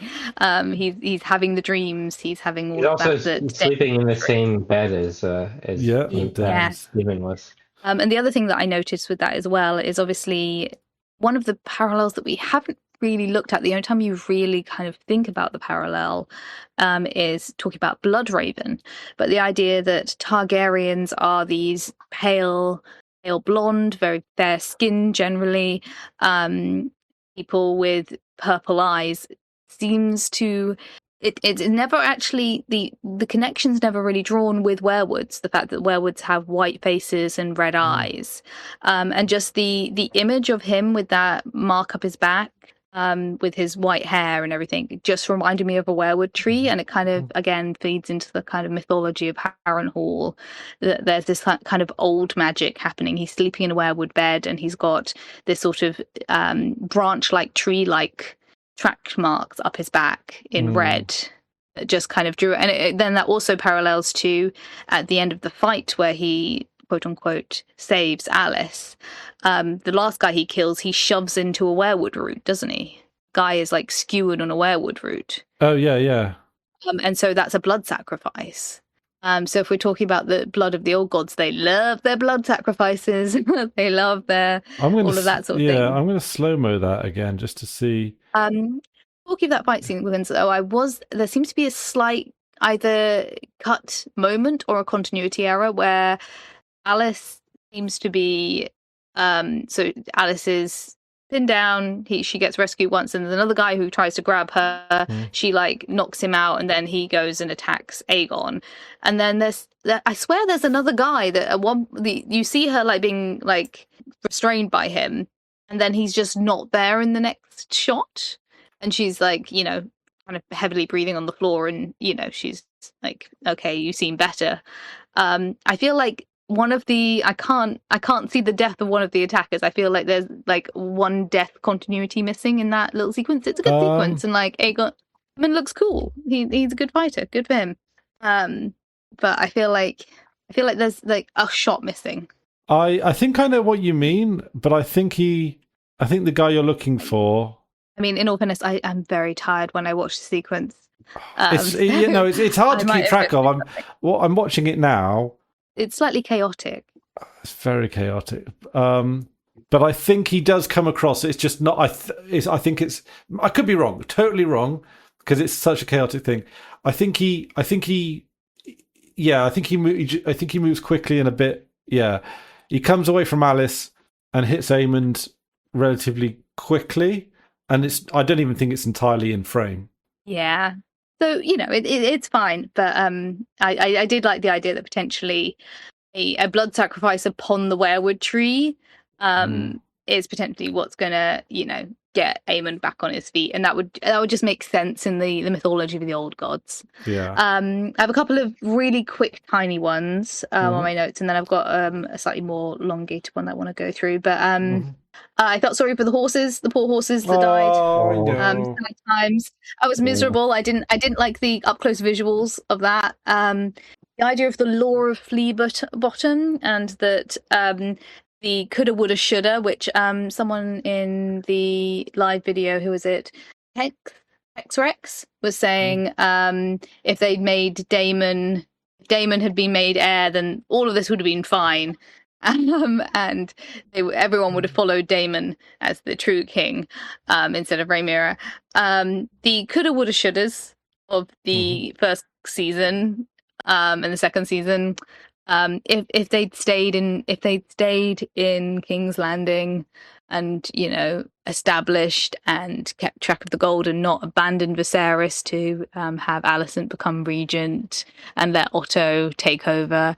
Coulda, woulda, shoulda, coulda, woulda, shoulda. But if Daemon had stayed as in charge of the Gold Cloaks, then the law of Flea Bottom wouldn't have become so out of hand.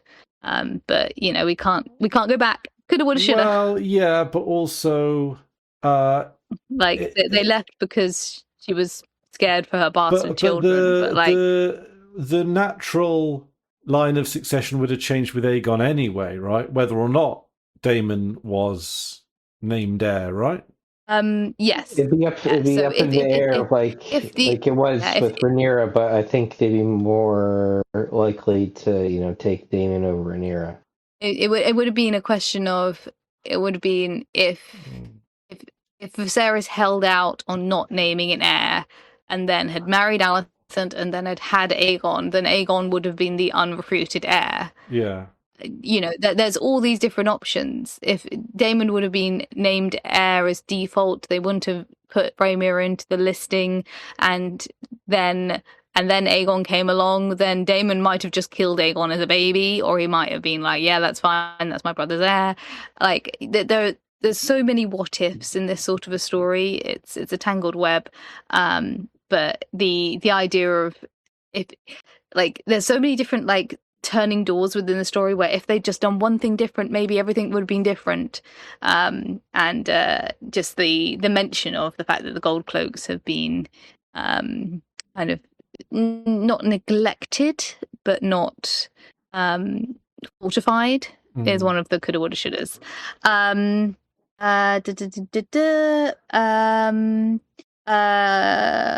The conversation with Daemon, where they bring up the Woman of Dawn and say that she was ugly and a hag, but she was smart, and you can't have it both ways because women are only one thing or the other.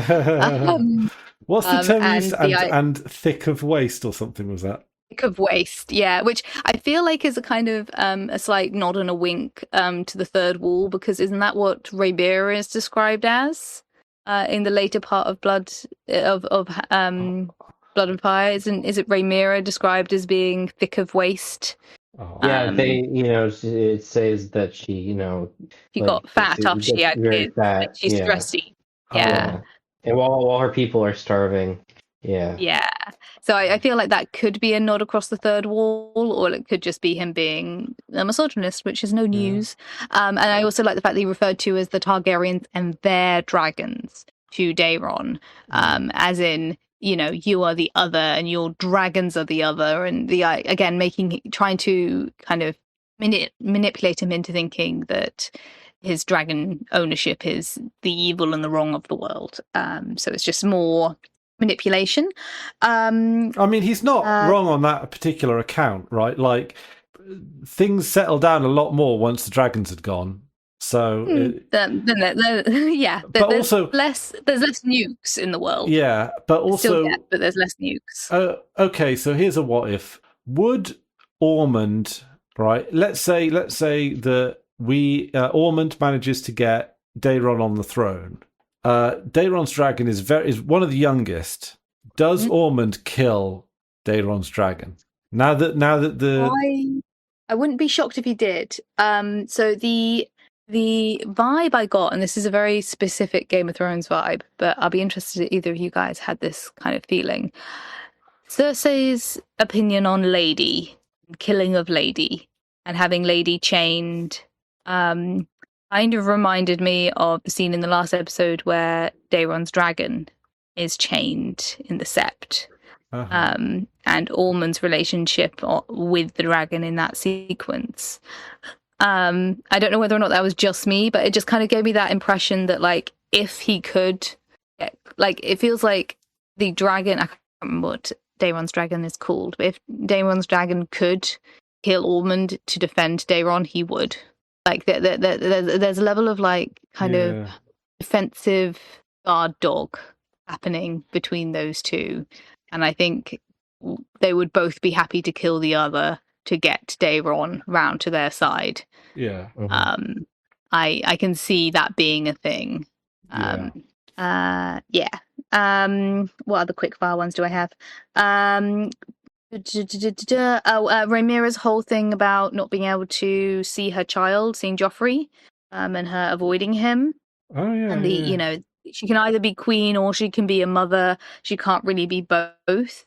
And the idea that the only person we see sleeping this episode is Joffrey. Joffrey is innocent. He can rest. While Baela, Rhaenyra, Alicent, Aemond, they're all like uneasy sleeping or unable to sleep or unwell rested. I really like the makeup on Baela. Baela looked really genuinely so tired in the scene with Alan. Adam. One day I'll get it right. Like I enjoyed like the fact that this whole political party, this whole side is just exhausted. And then at the end, obviously, Cole talking about, and the stranger offers us rest. The idea that the only rest is death. Like until that point, they're just like living is exhaustion, and rest is the death is the only rest. Stranger is the only. To be fair, what else do you give the stranger? What else do you give death? Like, do you know what I mean? Like, it's like, well, yeah, he offers his peace. The father, the mother, the maiden, the smith, all of those, they've got positive traits instinctively about them, all of them, except the stranger, which obviously symbolizes death. It's like, what else can you say is good about death other than, it's like, it's the ultimate position of laziness, which is a weird way to describe it, right? Like, you know, you're really lazy, you know, like, well, I guess you can look forward to being dead because that's as lazy as you can possibly get. But I just like how that fed into the idea of the fact that everyone's kind of exhausted. Like there is no rest for this party. There is no rest for Daemon. There is no rest for Alicent or Baela or anyone. The only person who's getting rest is the innocent and the dead. And I like that. And I like the idea that Rhaenyra is kind of afraid of Joffrey or afraid of being around Joffrey, and potentially I think there's guilt there and all of that sort of thing. Well, it's like she's I don't want to say she's gotten two of her sons killed, but because they were both out of her hands. I think she takes ownership for it, though. I don't think again, as not a parent, I don't think any parent can experience the death of a child without taking some of the onus onto themselves, unless they are actively psychotic. And you know, she, particularly I think with Luke, I think she probably takes more of the blame for it because she was the one who sent him to Storm's End. I think she takes potentially less of the blame for Jace because Jace specifically went off against her wishes and against her demands. But I think this is still that relevant thing.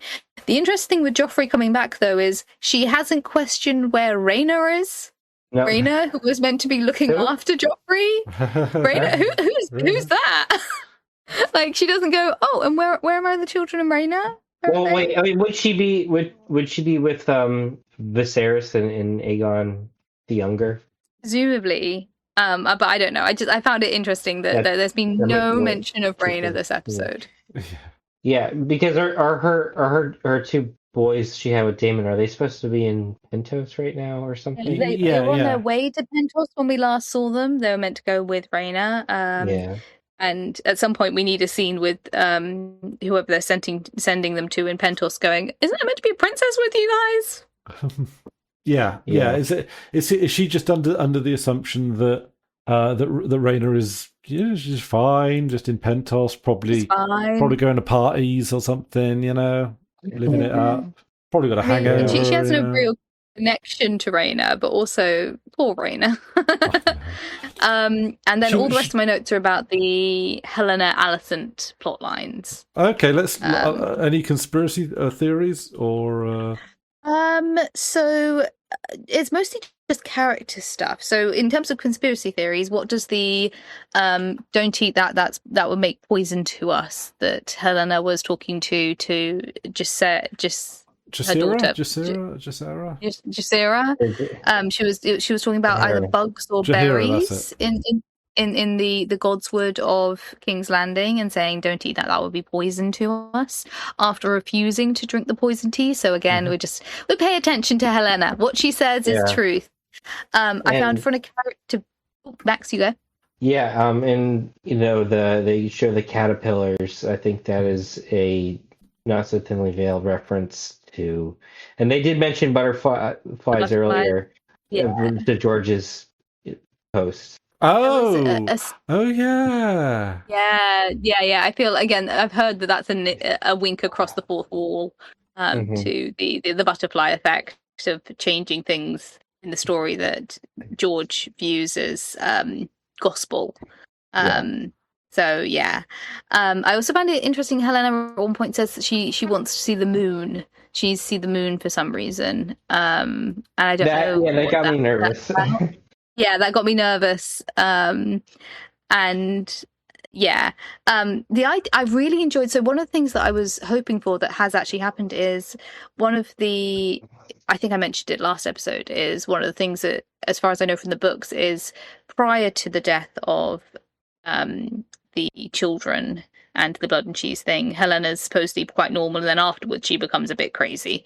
But because of how her character's been presented, she's always been a little bit unusual.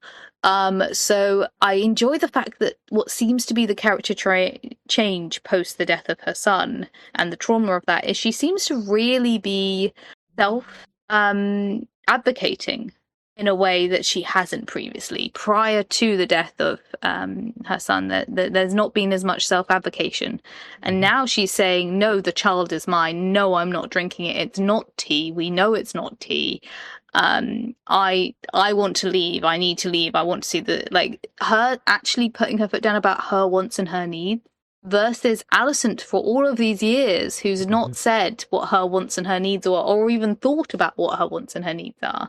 And Helena actually saying what her wants and her needs are and really self-advocating feels like not an insignificant character development for her. Yeah. And the fact that she's also blatantly telling Alicent what she knows. And Alicent still not quite getting it, but her saying to Alicent, I know where he is. He's at Harrenhal. I've seen him. Yeah. I know this. Is really good. And like the fact that Alicent's willing to swig moon tea when she's not pregnant. I can only imagine how bad that must be for your fertility if you're drinking it when you don't have pregnancy. I mean, she's holding like a damp cushion to it. Yeah. Yeah. And she's so pale. The makeup in that sequence is miserable. Like the fact that she's calling it it delivered her. It was a gift from an old town that saved her from shame and damnation. It's a gift. It's a gift. It's a gift. And then when she swigs it to save her daughter from revealing the secret, and then the next sequence she looks like she's at death's door. And the fact that she's, after making that decision as well, she sells or uses her necklace, she gives up the Faith of the Seven. She gives up her protection as a Faith of the Seven to use as money to bribe a maid. Like that, if that's not allegory, I don't know what is. The fact that she's willing to give up the protection of her faith for the sake of being able to get her daughter out. Is great. It's great. And her whole conversation with Mysaria is great. I think the idea that Alicent knows Rhaenyra better than maybe Rhaenyra knows herself, and the idea that she's aware that Rhaenyra and Daemon have dragons inside of them there. They've got their internal dragon fire, their internal Targaryen stuff going on. And the idea that she suspects that eventually Rhaenyra will side with Daemon. And where will that lead Mysaria? And like it's interesting to see Alicent really effectively play the game. I feel like when you to that scene, when you look back at the sequences in season 2 with her on the council, and she's effectively running the country, but she's not treated with enough respect for what she can do and what she's able to discern. Mm-hmm. And I feel like between her and in that conversation, she's able to read the room and play the sides really, really, really well.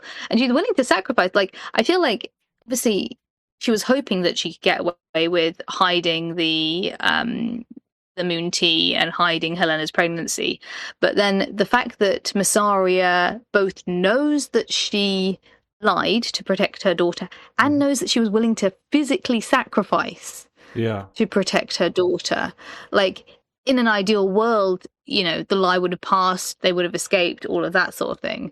But in this non-ideal circumstance, what that has shown to the white worm, this mythological white worm, is that Alicent is willing to sacrifice her physical body, her religion, and her safety to get her daughter safe. And that's not nothing. That's not something that's moral coin in the bank for Mysaria. Yeah. Yeah.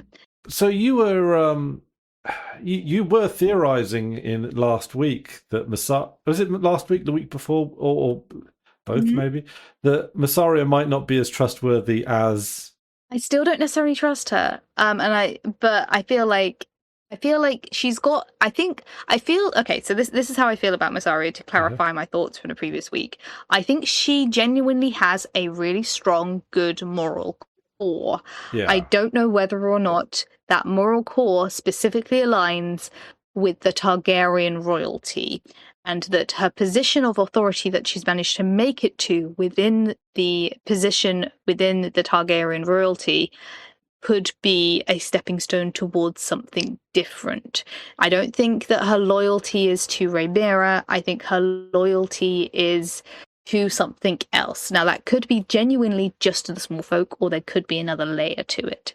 So I think she has a good intention moral core. And I think that's why Alicent and her actions in this episode can really help solidify them as potential future allies.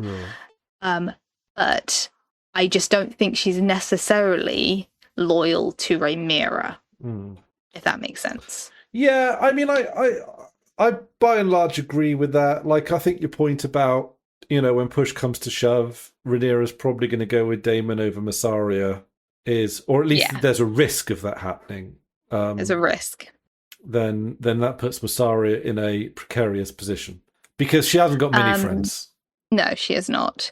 And she's now, you know, she's sold the last bit of jewelry that she has. Like, she's been dressed down a lot of this season so far because she's been captive. She's been wandering around in her pajamas. And I do love the maid outfits. Like, I really love the kind of the uniform of the household, and the fact that it's been a while since I've done a Jenny's favorite costume shout out, but I will say the maid outfits are probably one of my favorite costume shout outs because it's practical, hard wearing, solid wool that's clean, it's well cut, it's well finished, there's no like staining or so, like, you can tell that it's a royal household uniform. It looks comfortable, it looks movable, it looks supportive. It's in keeping with some of the styles that we've seen. It's got a similar structure to a lot of other garments, but it looks like it's weather variable. It's got like linen or cotton underlayers, so it will be okay for sweating if you're working hard, but also warm enough. Wool is hard wearing. It's a dark color, which means that it will take on stains from cleaning really well. I think it's very flattering on both the actors, which is, you know, you want the actors to look good. The hair covering is very in keeping with medieval history, and also will again help hide if they were successful in sneaking out. Well, I mean, hiding. Targaryen if they were hair, successful. Targaryen hair, you need to cover it up. So from a story standpoint, having that sort of hood is a very good design. I really liked that, and I really like the fact that it looks very clean. But of course, you would spend time laundering for royal household maids to look clean and presentable, but also hide dirt well. Jenny shout out for costumes on this episode. Other than I still love Alice's dress. I think Alice looks like a medieval witch princess, and I love it so much. But like the shout out for like good costume work this episode, I want to give to the matching maids outfits. The last thing on that sequence, which is my last note, is all while knowing to hide the potion, the moon tea. He puts the moon tea in his pocket, but he has another potion to present to the guards, which is more than the Grand Maester did when he was going to Rhaenyra in season 1. Rhaenyra in season 1, he obviously goes and presents her with moon tea and then basically leaves out for anyone to see, which kind of falls into the maybe anti-Targaryen things, like shaming the heir to the throne, revealing that, him visiting in the middle of the night. Obviously, Viserys commanded him to do it, but could have done it with a little bit more subtlety. While actually knowing how to do subtle properly, and then Alicent hiding the tea in a cupboard. And so even though it gives a point to Mysaria for not only working out that all while was being surreptitious, then also immediately also knowing what it's about, and Alicent having to be forced into a false confession and then having to be forced into drinking it herself is great. And the fact that they immediately know just from smelling it what it is, because of course you worked in a whorehouse, you would know what moon tea smelled like. It's like, this is just normal tea. Watch. And then the final part of it is the fact that Helena is not only self-advocating for herself, saying, no, this is my baby, but she's also saying, no, I can't. I can't drink that tea. And Alicent saying, yes, you can. I think Helena's saying, no, I can't, because she's kind of living in this multi-timeline existential space where she can't because she won't, because she hasn't, because she won't. Like, it's not like she's kind of living on a fixed timeline. She already knows that she won't. She already knows that she can't, because she's already seen that the baby is going to be where the baby is. She's already seen, like, I feel like that I can't isn't just self-advocation. It's also her saying I can't because I've already seen that I don't. Like the timeline's already happened to her. She's already seen that she doesn't take moon tea, that she has the baby theoretically. So there's no point, in the same way that she was saying to Aegon in the last season, there's no point, you could kill me, but there's no point. She already knows what's happening next. She already knows that there's no point. She can't take the potion because the future's already set in stone. The baby comes. And did you guys notice that Alicent and Helena are in the tapestry in the opening credits? The tapestry. And I don't think that in the opening credits, I don't think they were in last episode. It's like literally a 1 or 2 frame shot of Alicent next to Helena in the tapestry. And also, did you guys notice that Alice was embroidering this episode? She was, wasn't she? The only other character we've seen embroidering is Helena.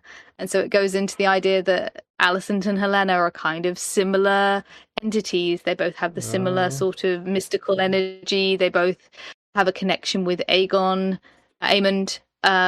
They both have like just those parallels coming through, like a dark and a light sister.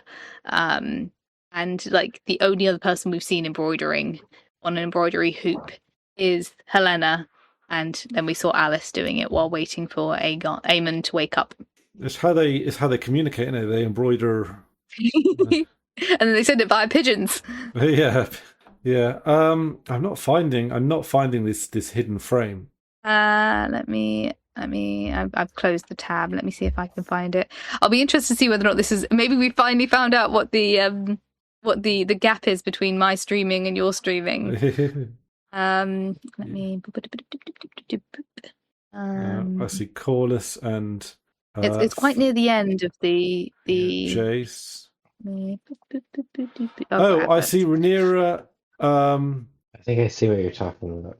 Oh, yeah, wait, it's quite near the end of the sequence. Oh, wait a I've got 90. minute. 132. Yeah, just before I've the got crowd. I've got 14 seconds more of adverts, and then I'll see whether or not I get you a timestamp. But you'll probably find it before my adverts are up. Yeah. But yeah, it's literally just one shot. But it was just given how much of this episode is Helena and Alicent almost communicating, like Helena actually really clearly communicating for the first time, as far as I remember, in seasons, versus Alicent really not being able to receive what she's saying. Yeah. Yes. I've got it at 132. Okay. Yeah, same. What is the length of your episode, Jenny? Just to 1 hour 59 seconds. well, mine is 1 hour 3 minutes and 24 seconds. Yeah, we're the same again. So you guys have got theoretically an extra 2 minutes. I'm so confused. I mean, this could. I'm translating this brunette person and this white-haired person as Alicent and Helena. It could be, again, it's not 100% clear. It could be Alice and Aemond. However, the blonde-haired one doesn't have a blue eye, so I'm assuming it is Alicent and Helena. Or it won't be, but it could be Laris and Aegon. It could be. It could be. Or they've got long curly brown hair. So, yeah. I at some point we've got to do like this matched watch along, work out what you guys get that I don't, because I'm so curious. So one sec. Let me do a little hop skip. Mm-hmm. So my credits. I've got Nina Lopez Colorado directed by at 152. At the end of the credit, and then the end credit. Let me have a quick look at my end credit. Skip. All of the from the Kristen Cole, finding the right. I've got directed by Nina Lopez Corrado at 152. 152. I can't remember what I said now. Yeah, you said 152. Mimi says hi, by the way. 152. Yeah. Okay, so that matches up. End credit. Just skipping through Daemon. Smashing the lamp. Right, the moment where it just goes black. Okay. Oh, well, I've got it at 1 hour, 2 minutes and 5 seconds. I've got it at 59:45, where it goes black at the end. Yeah. 59:45. I'm just so fascinated by this because I feel like if there was something like a line missing or a shot missing, enough people analyze this show for them to work out that there's some sort of I don't know whether you can hear me. Yeah. I don't like. I feel like people would notice if there's like a fundamental difference. 2 minutes though. That's not nothing. That's a scene. It's not nothing. That's a scene, or it's multiple lines, or it's multiple shots. I feel like enough people watch this cross internationally to have worked it out. If there was something happening, it's bizarre. She's shedding like crazy right now because it's hot still. Oh God, yeah. It's just a wall of black and grey fluff. How are the furballs? She's a little bit arthritic, so she doesn't tend to.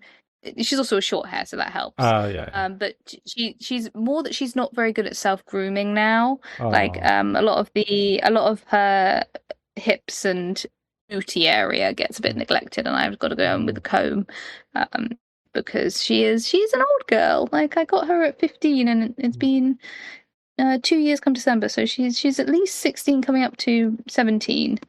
And you know she's not a spring chicken. Yeah. She's been very, very affectionate the last day or two. She was snug up in bed with me earlier, and she's pottering around the love seat, probably just wanting dinner. Oh, bless her. She's getting scritches, so she's quiet at the moment because she's like, I have attention, good. Attention only goes so far, doesn't it? And then it's yeah, and then it's can I have snack, which I empathise with. I'm oftentimes that same personality, so we're well matched. Well. But yeah, that is the end of my notes. I just the Alice Helena combo and the all of the stuff involving Alicent. And we talked about previously that Alice kind of she's giving off mother, sister, wife vibes to Aemond, and again, he's speedrunning his mental health stuff. He's going to come out of this. Again, we talked a little bit about when he took Harrenhal, how he looked just a little bit like Daemon, but a bit kind of goofy, a bit less self-assured. I'll be interested to see whether or not, now that he's sped run the Harrenhal psychotherapy, he might come out of it genuinely confident rather than sort of using Vhagar as a crutch. Since we know his death's assured, what possible character development is he really going to resolve, though? Well, I think he's been, saying on and off for a while, I would like to challenge my uncle in battle, but given that we've also seen him, snuggled up like a little baby with his madam and with Alicent, I think he's been putting on airs of confidence. I feel like this Harrenhal experience will actually mean that he's genuinely ready to go on to the next phase. And I think maybe he can, I feel like between the unresolved trauma of childhood from the bullying, so that he never felt that he was worthwhile until he got a dragon, combined with the fact that Vhagar disobeyed him and killed Luke. So the one thing that he held to himself as a source of power meant nothing in the moment. Like, he had to lie about him deliberately killing Luke, and it was just him losing control of his dragon. Yeah. And then also being shivved in the back by a gormless kid. I feel like he's had a big couple of massive dips in confidence. And so actually coming out of Harrenhal with a genuine self-assuredness, I'm very tired. This could be weird brain connection, or this could be a really insightful statement. I don't want to actually commit to it too much. But in Frozen, Elsa's very famous song "Let It Go" is a false start. Her whole thing is like, I'm so confident now, I've let it all go, I don't have to be scared anymore of my powers or my fear or anything. And it's complete and utter false establishment of power, because she's not actually had self-reflection. She's not actually come to terms with her power. She's run away. She has run away and hid herself in isolation, and she's not actually taken the time or had the ability or the skills or the support to have that realization that she can control her powers and that she needs to accept her powers. I feel like Aemond's Vhagar situation is similar. So he's had his false feeling of power and his false feeling of I'm the baddest bitch around, look at my ice palace, look at my dragon.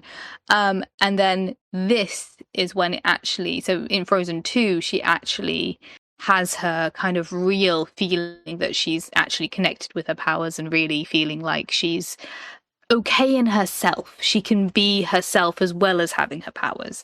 And I feel like this is a similar thing for Aemond, where he's gone from being, I'm a sassy ice princess, I've totally got this down, while actually not coming to terms with the psychological side of things that led to that circumstance. And this season is the one where he can actually go forth a more fulfilled person.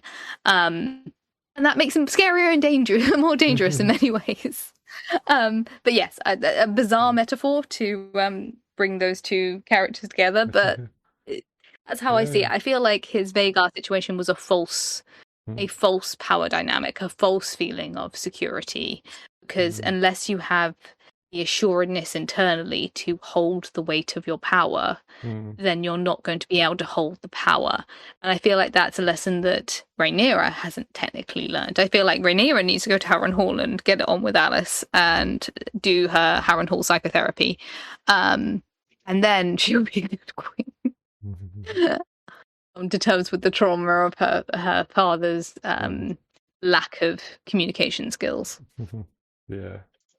But of all the ways to end the Ours Theory podcast for this week, a comparison to Frozen 1 and 2 was probably not what you're after. Well, they're both about white-haired bitches. We've got an 11th hour suggestion from Max. I don't know if you've just checked the Discord there. Oh, did we? We might have. Theory. It's a theory. Untimed. My evidence is Google AI, but I'm pulling from real info. Yeah, Reddit and YouTube. Yeah. So it's a frames thing?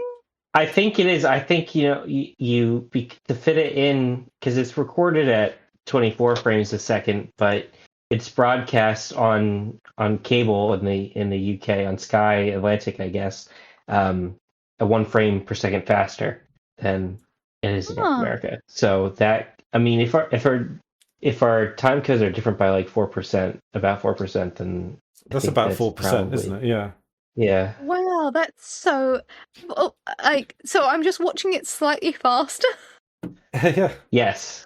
That's so weird. That's so weird. Okay, well, it's nice to have a genuine reason. 4% different. Yeah. But it doesn't feel faster. I will say the one time Well, it's barely noticeable at that rate. Yeah. The only place it feels kind of faster is some of the times when it would cut to adverts and it cuts to black and then transitions back there are no ads on HBO. Yeah, so there's a opening ad on Now TV, but there's no ads during the main show. But there is a multiple like blackout moments during the thing, as if it was being presented on television and would have adverts. That would be that'd be the UK that's television. That's funny because HBO doesn't do that. No, but Sky does. Sky Atlantic. Sky Atlantic does. So that would probably be edited for that. Whenever it cuts to one of those black frames, it always feels like it's a really, really awkward cut. Like it always feels like it's not quite transitioning properly. I suppose I'm used to a lot of. It's like watching the BBC America cut of Doctor Who episodes. Yeah, because there's no ads. Yeah. There's no ads on. There's no ads on BBC. Broadcast for you guys, but then when they were broadcast on BBC America here, they had to awkwardly shove ads in.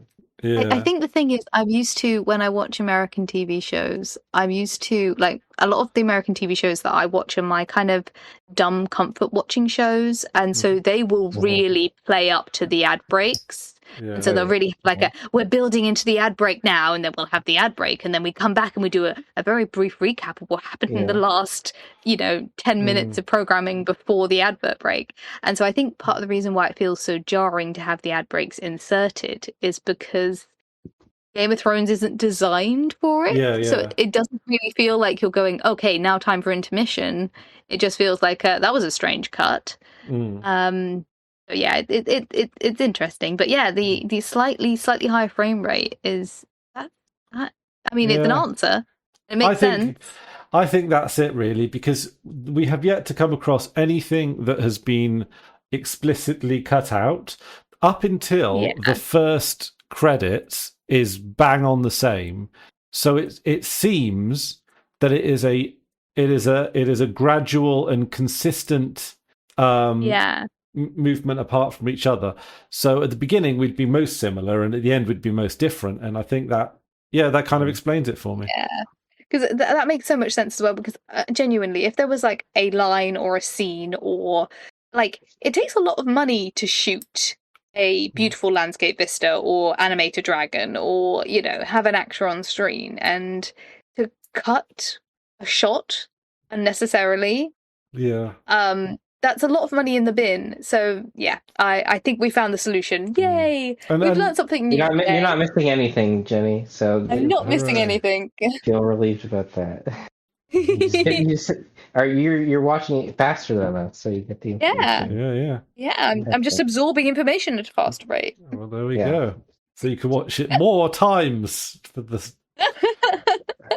I could do my full rewatching. If it's 4% faster, how many episodes do we have now? We have like 40 episodes, or take like 36 episodes. How many episodes per season? 30 episodes per season. If I were to watch it at 4% faster, that's like I could get like maybe like 20 minutes. I could rewatch the entire series 20 minutes faster than you guys. Yeah. If I put them all together. So there we go. Another case solved. Yes. Our House of the Dragon detective agency is successful. There we go. I'm excited about next week. Yeah, no, it's all going to be. It's. I mean, I really enjoy, even though this episode felt slower, I enjoyed it just as much as the rest of them, and I think a lot of other people did as well. It's. I do enjoy the Yeah. show gives time for character Mm, seat. Like, and I think we needed a character episode where we're really bouncing around from character to character, and yeah, it's yeah, good. good dialogue, good I character moments. Loved it. Yeah, yeah, it's hard I to enjoy like. the show. Yeah, it's hard to give, like, each show is a different piece of the puzzle. It's hard to say this episode's better than that episode because they serve different purposes. This episode serves a different purpose than a battle episode, for example. But you need one to get to the other. So Yeah, and there's episodes that are like more, enjoyable to watch. yeah, And there's episodes that have like much more dramatic pathos. yeah, And you can't have a roller coaster on just going ups. You've got to have the dips and rises and the flats so that you can have that build up and that drop. yeah. And this show is definitely a very good ride. It's a fun time. Absolutely. Absolutely. Yeah.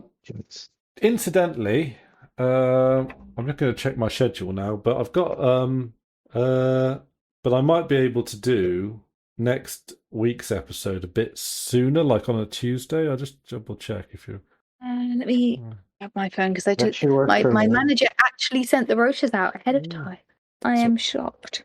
Sorry, let what me was see that, what Max, my that you rotas- said? I think Monday or Tuesday should work for Because me. Jenny's got the old D&D on Wednesday. DT. Let's see. This would be week commencing the 27th. Yeah. So Monday and Tuesday, I Oh, can do sorry. late-ish on Tuesday. Oh, I've got a super early on Wednesday, actually. Sorry. No worries. So Monday, I could probably do late-ish on Monday. Okay. So Monday I That's an should. option. Did I take a picture of let me just check what the work diary is for Monday. Because let's see how busy work is. What time I can finish. Did I take Oh, a picture of the diary? shall we just wrap up the podcast as we work out time schedules? Sorry, turning into an organizational session. That's right, yeah. I mean, I started it, don't worry. It's like anyway, thank you everyone for watching, and we'll see you next week. Bye bye.